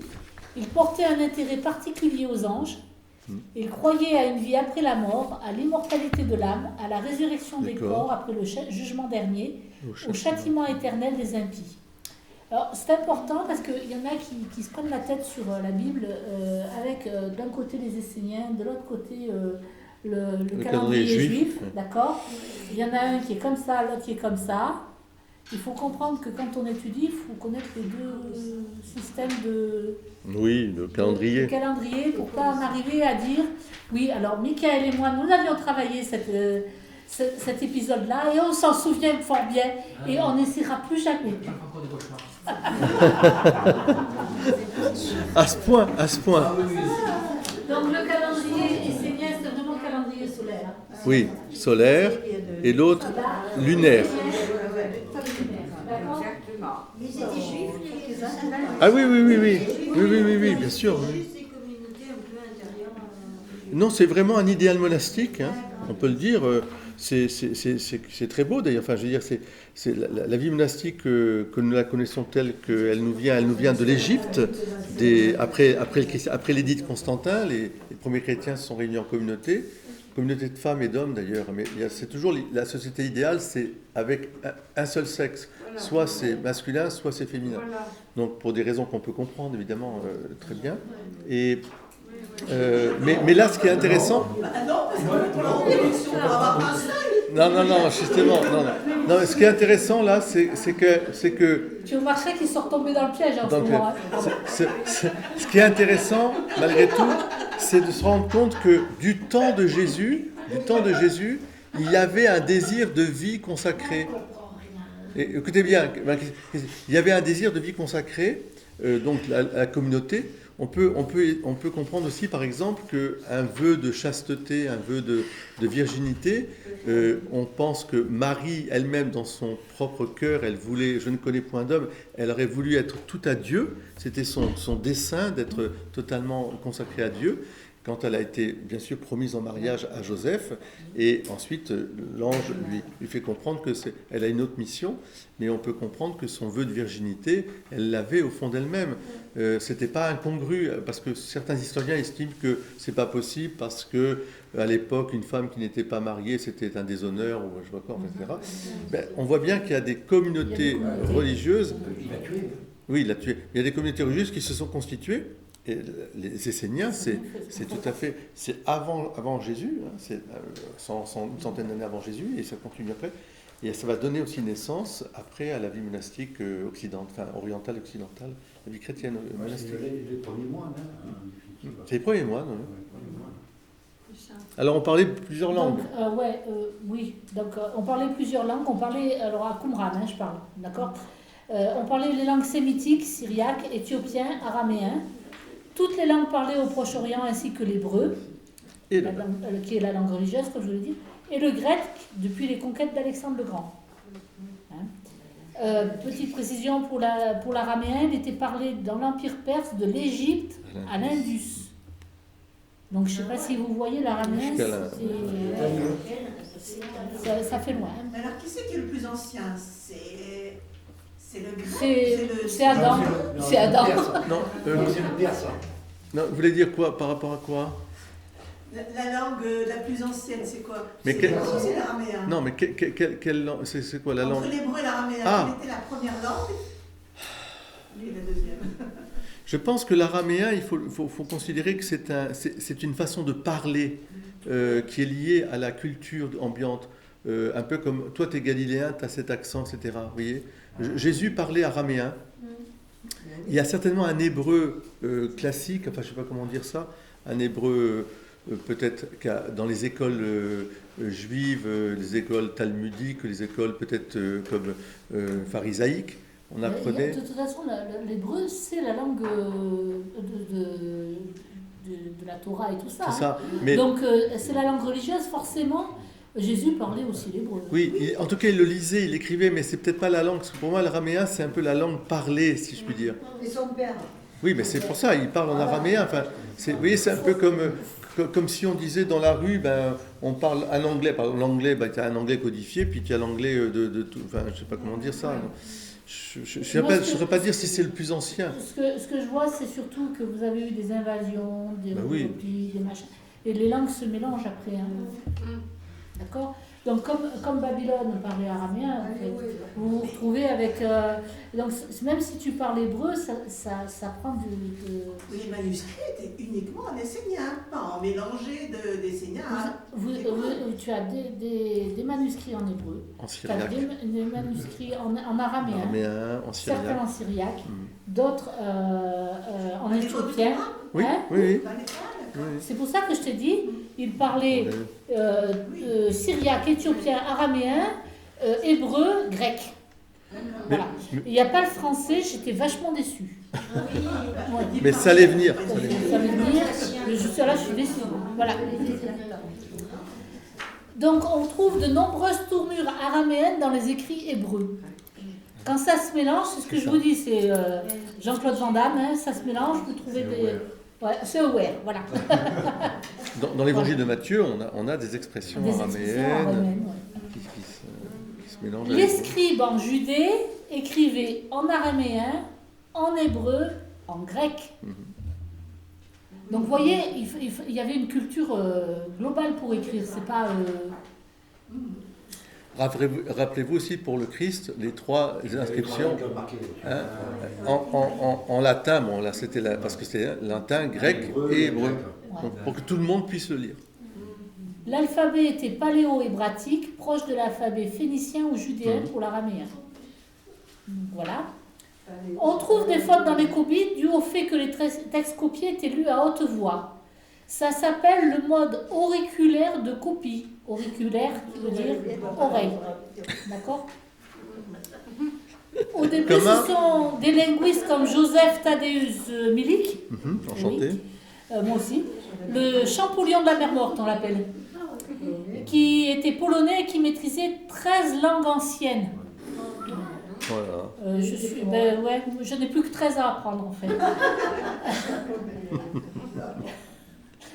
Il regroupait les fragments avec son équipe et sous sa supervision, c'est-à-dire qu'il donnait les fragments à son équipe selon les langues, etc. Et sous sa supervision, c'est-à-dire qu'il contrôlait tout. Hein. Et il mettait en ordre ce qui était censé venir du même rouleau. C'est-à-dire qu'une fois que tout était trié, il mettait en ordre, ça doit venir de tel rouleau, il faut déjà maîtriser sacrément les langues. Hein. Moi, je vous le dis. Hein. Et l'informatique, on n'a pas tout filé à l'informatique. Alors à l'époque, il y a eu des problèmes parce que en fait, on collait les fragments on les collait et après on les étudiait, etc. Et puis on s'est rendu compte que la colle attaquait abîmer les lettres et tout ça. Donc il a fallu procéder à trouver le moyen d'enlever la colle sans détruire enfin bref, vous voyez un petit peu comme les choses ont évolué en maintenant c'est sûr qu'aujourd'hui ils ont des moyens de numérisation, voilà, et certainement des logiciels et des ordinateurs qui analysent. Et ça a été fait donc oui, bien sûr que... De nos jours, si le rouleau... vos documents, ça a été complété avec l'intelligence artificielle. Ça, c'est là qu'il faudrait peut-être voir avec l'intelligence artificielle, je ne pourrais pas répondre, mais il faudrait peut-être voir avec l'école biblique de Jérusalem, c'est sûr qu'ils sont à la pointe. Hein. Donc, de nos jours, si le rouleau est bien conservé, il n'y a pas de souci. Oui. Sinon, on utilise le traitement informatique de photographie numérique. Oui. Quand on identifie la lettre, on vérifie la pertinence dans le texte et on modélise l'écriture du scribe. Parce que chacun a son écriture. Exactement. Donc il faut modéliser l'écriture du scribe une fois qu'on a identifié la lettre, etc., pour pouvoir faire le truc et voir si c'est cohérent. On identifie le livre en cherchant dans les bases de données la présence de termes retrouvés sur les fragments de la littérature biblique. Heureusement qu'il y a des ordinateurs, moi je vous le dis. Bien sûr. Et enfin, on reconstitue. Donc, voilà. Quel groupe y avait-il au 1er siècle après Jésus-Christ dans le coin? Il y avait les Esséniens, comme on vient de voir. Oui. On avait les Sadducéens, descendants de Sadoc, le grand prêtre. Alors, ils appliquaient à la lettre les commandements, ils ne croyaient pas aux anges, ni à la résurrection, ni à la rétribution des bonnes actions, ni à la punition des mauvaises. Ils reconnaissaient que l'homme a un total libre arbitre. En gros. Les pharisiens, ils ont un respect scrupuleux des règles de pureté, ils croient à l'immortalité de l'âme, à la rétribution des bonnes actions. Ils sont issus des populations défavorisées. D'accord. Donc maintenant, on va arriver à Jésus. Alors Jésus et les manuscrits de la mer Morte. Donc il faut rappeler que Jésus, quand il est dans un milieu bien particulier, que les manuscrits de la mer Morte ont permis d'analyser un peu mieux. D'accord ? Il vit dans une société. Ok ? Voilà. Mais il n'y a aucun texte, aucun, concernant Jésus. Aucun. Parce qu'ils devaient être antérieurs. Ils vont jusqu'au 1er siècle. Mais les évangiles ne sont pas dans les manuscrits de la mer. Voilà. Et ça peut être avant ou pas? Quoi? Tu dis au 1er siècle. Jusqu'en 68. Oui, c'est ça. Donc déjà, l'évangile de Jean a été créé après. Hein. Oui. Mais enfin, les premiers écrits, puis sans l'influence de Jésus. Il y a une théorie qui consistait à dire que Jésus était peut-être un Essénien. Alors, on le dit plus de Jean-Baptiste, parce que pour ce mode ascétique, il est certain qu'il y a certainement un rapprochement à faire avec ce mouvement de vie ascétique, etc., monastique. Mais Jésus, certainement pas, puisque Jésus, on sait qu'il a vécu 30 ans sa vie privé à Nazareth, qu'il était charpentier et qu'ensuite, pendant 3 ans, on va dire grosso modo 3 ans, il s'est mis sur les routes pour enseigner. Mais au contraire, on disait qu'il allait manger avec les gloutons, les ivrognes, c'est pas tout à fait pas tout à fait la pureté essénienne. Voilà. Mais ça ne veut pas dire qu'il avait du mépris pour les Esséniens, comme pour les pharisiens. Comment on peut dire ça? Parce que de l'âge de 12 ans à 30 ans... On n'a rien, mais justement, on le sait parce que quand il commence sa première prédication à Nazareth, les gens de Nazareth, y compris sa famille au sens du clan, Jésus, il dit mais c'est qui? Lui, c'est bien le charpentier. Il était le fils de Joseph Charpentier. Il est charpentier. On lui dit c'est le charpentier du village, quoi. Donc ça veut dire qu'il a vécu, il vivait là.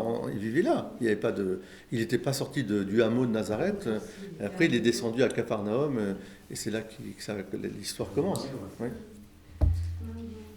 Donc voilà. Donc déjà, c'est voilà. Alors, il y a des points de convergence entre les textes de Qumran et le Nouveau Testament. Merci. Donc, il faut voir que il n'y avait pas de Messie dans l'Ancien Testament, Messia désignant celui qui a reçu l'onction. On est d'accord, le mot Messia, ça veut dire celui qui a reçu l'onction. Donc c'était pratiqué pour les rois. On trouve dans l'Ancien Testament les annonces d'un roi idéal dans les prophètes, descendant de David, qui viendra rétablir la justice et le droit. On devait donc, à Qumran, se baser sur le Christ pour comprendre le Messie. Bon match. Je vais chez les Esséniens. C'est le samedi. Dès qu'il a passé la porte, là il part comme ça. Il fait la porte à la porte. Vite. Mauvaise langue. À Qumran, on parle beaucoup du Messie, mais en fait, on attend 2 Messies distincts. Le premier, c'est le Messie d'Aaron, descendant de Sadoc, c'est-à-dire un Messie grand prêtre. D'accord ? Et le deuxième Messie qu'on attend, c'est un Messie d'Israël, militaire donc, appelé le rejeton de David. Le document de Damas parle du Messie d'Aaron et d'Israël qui ont fusionné. D'accord ? Un troisième personnage est identifié au Fils de Dieu, c'est Melchisédek. Ah oui. D'accord? Oui, mais Donc Melchisédek, on voit que c'est un- la notion de messianisme a évolué dans l'histoire d'Israël. Attends, Melchisédek, c'est un grand prêtre. Oui. Le Messie d'Aaron, descendant de Sadok, c'est aussi un grand prêtre. Oui, mais Melchisédek, c'est une appellation, tu sais, qui n'est pas très claire dans l'Ancien Testament. On s'y réfère souvent, mais on n'a pas vraiment de description de Melchisédek. On sait qu'il y avait le pain et le vin, puisqu'il a fait un rituel avec ça, mais c'est tout ce qu'on sait sur lui dans l'Ancien Testament. Tu vois? Donc, une fois on va te parler d'Aaron, une fois on parlait de militaire, et de temps en temps de Melchisédek. Mais c'est des messies qui sont pas une seule personne. Tu vois ce que je veux dire? Jésus, lui, c'est le Messie avec un grand M. Oui. Tu vois la différence? C'est qu'ils n'attendent pas un Messie comme Jésus. Mais non. Bah, Eux, ils attendaient pour libérer Jérusalem. Pardon? Oui, Oui, c'est le militaire là, Voilà, le roi. Bah, Et lui, il parlait d'amour et de paix. Oui, il l'attend toujours, oui. Jésus, il parlait d'amour et de paix. Et oui, donc ils n'attendaient pas. Voilà. La figure de Jésus va incarner chacune de ces figures différentes. Le Messie royal descendant de David le jour des rameaux, le Messie sacerdotal dans le récit de la dernière scène, et le grand prêtre de l'ordre de Melchisédek. Jésus comble les attentes présentes à Qumran, mais il n'est absolument pas la réincarnation du maître de justice, le maître de justice que l'on trouve dans les écrits de Qumran, et qui est le guide spirituel persécuté de la communauté de Qumran. C'est absolument pas lui, d'accord? Ça n'a rien à voir avec ce qu'ils décrivent dans le maître de justice. C'est aussi un livre trouvé à Qumran, le maître de justice. Donc le maître de justice n'est jamais présenté comme un messie ou comme le fils de l'homme. Dans l'apocryphe de Daniel, texte parabiblique ayant cours au 1er siècle, on retrouve des similitudes avec l'annonce faite à Marie. Fils du Très-Haut, reine sans fin, fils de Dieu. On pensait le Messie comme fils de Dieu, titre qui ne correspond pas à la Trinité. D'accord? Donc on ne peut pas dire qu'ils attendaient Jésus. Les Esséniens n'attendaient pas Jésus. Ils attendaient le Messie. Ils avaient 3 idées de Messie différentes. Oui. Voilà, donc ils n'attendaient pas un seul. Voilà. Vous avez Jean le Baptiste, il a souvent été mis en valeur dans le lien entre les textes trouvés à Qumran et le ministère de Jean le Baptiste. Alors, quels sont les points communs? Jean le Baptiste vit dans le désert. On est d'accord. La communauté de Qumran pense le désert comme un lieu de purification de vie. Donc, c'est ce que l'on trouve dans Isaïe, dans Isaïe chapitre 40, verset 3. Une voix crie dans le désert, ouvrez le chemin du Seigneur. Ça, c'est commun, vous le retrouvez aussi. Jean se nourrissait de sauterelles. On retrouve dans le document de Damas l'idée de se nourrir de sauterelles. De plus, Jean baptisait à Béthanie du Jourdain et c'est un lieu assez proche de l'endroit où vivait la communauté. On peut parler aussi de la grande importance qu'avaient les rites de purification par l'eau que pratiquaient les Esséniens. Comme tu disais, ils se plongeaient dans l'eau 7 fois par jour. Ils étaient issus de la caste sacerdotale. L'impact moral et spirituel de l'eau dans ces rites était beaucoup plus important dans la communauté essénienne que ce qu'on pouvait constater dans les communautés juives habituelles de l'époque. C'était la purification. Ouais. La communauté liait les pratiques rituelles de purification par l'eau avec la nécessité de changer de vie véritablement. Ces rites ne doivent cependant pas être confondus avec le baptême, car Jean le Baptiste donnait un baptême unique, il n'était pas réitéré. Alors que eux, ils y allaient 7 fois par jour quand même. Tout à fait. 7 fois par jour, c'est pas mal. C'est Ça fait comme nous. Voilà. C'est comme un mikvé chez les Juifs. Oui, c'est ça. Oui. Sauf qu'ils en font beaucoup plus que... voilà. La règle de la communauté parle des repas communautaires avec la façon de se dérouler. Ils sont pris en commun avec un temps de prière et de réflexion. C'est ce qu'on fait aujourd'hui. Si 10 hommes sont rassemblés, il y aura un prêtre. Le prêtre bénit le pain et le vin sur la table qui a été dressée auparavant. Cette pratique dépasse ce que l'on fait quotidiennement à cette époque. Cela préfigurait déjà le banquet messianique. Le Messie royal était présent au banquet, mais c'est le prêtre qui bénissait la table. Même si on est tenté de rapprocher les deux repas, celui de la communauté et la dernière scène, Seule la scène est un repas sacrificiel. Oui. Tout à fait.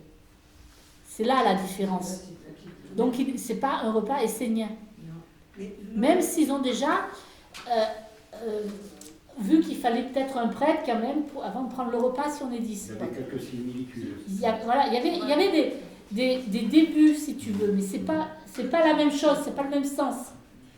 le prêtre était un prêtre essénien ou un prêtre juif? Juif essénien, forcément, dans ce cas-là. D'accord. Eux, si tu veux, ils pensaient que le temple n'était pas pur, les prêtres n'étaient pas purs. Donc eux, ils avaient une société parfaite. Donc ils étaient parfaits. Quand tu es parfait, les prêtres sont issus de ton milieu parfait, puisque tu ne respectes pas ceux qui sont... C'est pour ça que je pose la question, est-ce que c'était des prêtres esséniens ou des prêtres juifs? Ben, juifs esséniens. Tu vois ce que je veux dire? Ils étaient juifs quand même. C'est un peu normal de toi. Non, ce que je veux dire, c'est qu'ils sont juifs, ils ont les mêmes lectures, ils ont les mêmes... Mais ils sont plus purs que purs. Voilà. Je ne sais pas comment te dire les choses. Un peu comme les cathares, qui étaient plus purs que purs. Tu vois ce que je veux dire? C'est jamais bien simple dans cette situation-là, parce qu'après tu mets les... En fait, nous, les hommes, on être que purs que s'il n'y a pas de femmes. Et oh, Non, mais en fait... En fait,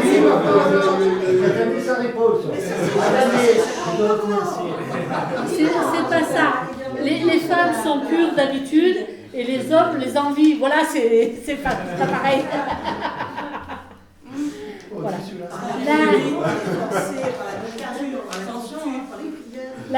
La correction fraternelle. Alors, elle existait déjà, la correction fraternelle. Il faut reprendre son frère avec vérité et douceur. Dans l'évangile selon Matthieu, la correction fraternelle se caractérise par la douceur que l'on doit avoir vis-à-vis du pécheur. On retrouve dans les deux textes l'expression « délier » qui apparaît en lien avec l'idée de pasteur et de troupeau. Cela montre que l'idée de lier, délier circulait déjà dans le courant spirituel du judaïsme palestinien. Lier, délier qu'on trouve aujourd'hui dans la confession. D'accord ? Cette correction fraternelle est souvent une affaire privée. On peut dire qu'il y a une origine qumranienne dans l'évangile de Matthieu sur la correction fraternelle et uniquement dans cet évangile. Ça veut dire qu'il y a des idées qui ont peut-être traversé, mais ou des expressions plutôt. Je dirais plutôt des expressions. Voilà. Les béatitudes. Alors il y en a beaucoup qui rapprochent la manière de parler de Jésus dans les béatitudes avec la façon de s'exprimer trouvée dans les textes de Qumran, notamment parce que cela commence par le mot heureux. Et que le mot heureux, il est souvent dans les textes de Qumran. Mais il faut rappeler que les psaumes commencent avec le mot heureux. Le psaume 1, dont Christine peut nous parler particulièrement puisqu'elle l'a lu pour nous. Oui, mais c'était il y a longtemps. Heureux l'homme qui n'est pas... Tu vois, ça commence par ça. C'est le premier psaume. D'accord ? Qu'est-ce que tu me continues tout ça? Donc, la formulation existant dans l'Ancien Testament, il n'y a rien d'étonnant à ce que la communauté l'utilise, puisqu'ils lisaient les psaumes. Vous avez vu qu'il y avait quand même 30 exemplaires des psaumes. Ceci étant, le bonheur pour la communauté consiste à avoir fait le bon choix, celui de Dieu et de la loi. Chez Matthieu, le bonheur n'est pas lié à l'étude de la loi. Les messages sont donc complètement différents. Oui ?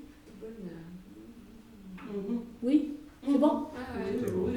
Le célibat, le mariage et le divorce. L'Ancien Testament valorise le mariage et les naissances à un tel point que la stérilité ou la mort avant le mariage sont considérées comme un malheur. D'accord ? C'est une façon qui est généralement acceptée dans la société juive de l'époque. Cependant, à Qumran, on découvre un célibat organisé par son style de vie, notamment avec les constructions qui ont été mises à jour au cours des fouilles. Une organisation de type monastique. Les Esséniens préféraient le célibat, bien qu'il y ait des lieux, notamment à Jérusalem, où les gens pouvaient être mariés et avoir des enfants. Vous avez un quartier essénien à Jérusalem, une porte essénienne. D'accord ? Donc les Esséniens étaient présents dans les villes. Voilà. Le célibat pour les Esséniens est destiné à la pureté. Ou bien des jeunes femmes. Ouais, si le célibat était exceptionnel, il existait déjà au temps de Jésus. Voilà. Matthieu en donne le sens dans son évangile, Matthieu 19, chapitre 19, versets 10 à 12. Mais aussi dans Saint Luc, chapitre 14 et 26, 18, enfin bref. Le célibat pour Jésus se fonde sur la présence du royaume de Dieu. En ce qui concerne la répudiation, autrement dit le divorce et la polygamie, Jésus est proche des Qumraniens dans le document de Damas, qui se réfère à la Genèse, et il n'est pas proche des pharisiens, qui eux acceptent la répudiation, etc. Hein? Dans les documents de Qumran, on fait surtout référence à la polygamie qui est interdite dans le Deutéronome, dans les rois, et par voie de conséquence, à ces sujets. Si la polygamie est interdite pour les rois, elle est forcément interdite pour les sujets. On doit montrer l'exemple. Bon, Salomon n'avait pas dit ce passage-là. Ouais. C'était bien là. Oui, ben, il y a des... Ils sont pas tout lus, ils n'avaient pas le temps. Hein, voilà, on va dire ça. Hein. Ça les arrange. Ouais. Mais l'être humain est comme ça. Il fait toujours selon comment ça l'arrange. Les exorcismes. Comme je vous ai dit, il y a pas mal de textes ou de fragments retrouvés à Qumran qui évoquent les exorcismes. La cause des maladies et des problèmes d'accouchement est due aux démons. La différence, c'est que dans le Nouveau Testament, on note l'autorité personnelle de Jésus. Il chasse les démons en son nom propre et les disciples le font de la même manière en son nom. À Qumran, on a le combat entre les fils de lumière et les fils des ténèbres dans le rouleau de la guerre. Il y a des concordances entre les textes de Qumran et ceux de Saint Jean ou de Saint Paul, mais ce ne sont que des concordances. Ça ne veut pas dire qu'ils étaient esséniens. Ça veut dire qu'il y a des expressions qu'on retrouve ou des sujets qu'on retrouve. Et la résurrection des morts, alors les Sadducéens ne croyaient pas à la résurrection. Jésus affirme la résurrection des morts. À Qumran, l'Apocalypse messianique montre que le Seigneur délivre du tombeau. À la fin des temps, lumière et ténèbres s'opposent et débouchent sur la résurrection des morts. Voilà. Donc en fait, il n'y a rien qui permette de dire que Jésus était essénien. Rien. Vous pouvez avoir certainement peut-être une influence sur Jean-Baptiste, qui a quand même des aspects qui font passer aux Esséniens, mais rien ne permet de dire que c'est ça. Alors il faut dire aussi on vous dit souvent que c'est les Esséniens, forcément, la communauté qui est là-bas, mais il y a eu des hypothèses comme celle où c'était un fort militaire, ce qui aurait expliqué qu'il n'y ait que des hommes. Vous savez, au niveau des hypothèses, on peut en faire. Hein. C'est comme partout, hein. On peut faire plein d'hypothèses. C'est pour ça que j'ai choisi de mettre communauté de Qumran, et non pas ni essénien, ni militaire, ni rien du tout, parce que je pense qu'il faut encore travailler avant de pouvoir avoir... et que le travail n'est que commencé. Les derniers Esséniens, ils sont morts ambassadeurs. Ouais. C'est quoi Les derniers Esséniens, ils sont morts ambassadeurs. Voilà. Est-ce qu'il y a des questions ou ça va? Non, c'est impeccable. Est-ce que tu nous parleras des manuscrits de Nag Hammadi, qui sont aussi d'autres manuscrits apocryphes? Non, là je me suis contentée de Qumran, parce que Qumran étant un gros morceau, et puis on voit qu'ils ont beaucoup de textes apocalyptiques, donc il ne faut pas leur faire dire ce qu'ils ne disent pas, par exemple. Moi, j'ai vraiment cherché et je me suis rendu compte qu'on pouvait trouver un peu tout et n'importe quoi. Donc il faut faire le tri et vraiment se pencher sur les sources. Là-dessus, j'ai comparé les opinions de plusieurs historiens, parce que vous savez que l'histoire, c'est toujours aussi... c'est pas moi, enfin, je ne vais pas vous apprendre quelque chose, mais l'histoire est vue toujours selon l'opinion de celui qui va la lire. C'est-à-dire que, je vous donne l'exemple de Napoléon, quand il lit Jules César, il trouve ça magnifique. Maintenant, si vous donnez ça à un Français, il ne va pas trouver ça aussi terrible, Jules César, que, vous voyez. Donc il y a des biais, ce que j'appelle des biais de pensée. Et en histoire, vous avez des biais de pensée. Vous le voyez particulièrement quand on explique la Révolution. Vous avez des biais de pensée dans tous les sens. Et même là-dessus, je me suis rendu compte qu'il y avait ceux qui voulaient démontrer que c'était les Esséniens à tout prix. Donc ils sont prêts à prendre un mot, un truc, et puis voilà, ils ne regardent pas le reste. Puis vous avez ceux qui vont dire non mais c'est totalement indépendant, et qui ne veulent même pas en entendre parler. Vous voyez. Donc c'est compliqué, il faut vraiment prendre du recul quand vous lisez quelque chose. Vraiment du recul. Vous dire, quel biais je vais trouver et il faut que je compare avec quelqu'un qui a un autre biais. La plupart du temps, quand moi je lis un livre qui est historique ou qui est un peu scientifique, je trouve souvent le mot « on suppose ». Oui. Voilà. Donc, des hypothèses. Je donne un message, on suppose. Je ne sais pas, c'est ça. Après, après ça peut l'interpréter. À chaque fois que je retrouve ce mot. C'est pour ça que je dis il faut comparer. Vous voyez, moi j'ai pris plusieurs livres, j'ai pris 2 intelligences artificielles concurrentes. Ouais, parce que, fais l'essai, tu vas voir. Prends 2 intelligences artificielles concurrentes et mets la même question. Tu n'auras pas la même réponse. C'est extraordinaire. Mais donc, même sur le même logiciel, tu n'auras pas la même réponse. Oui, mais prends-en 2 différentes. Deux tu vois, complètement... dont les sources ne sont pas du tout les mêmes. Et tu vas être surprise.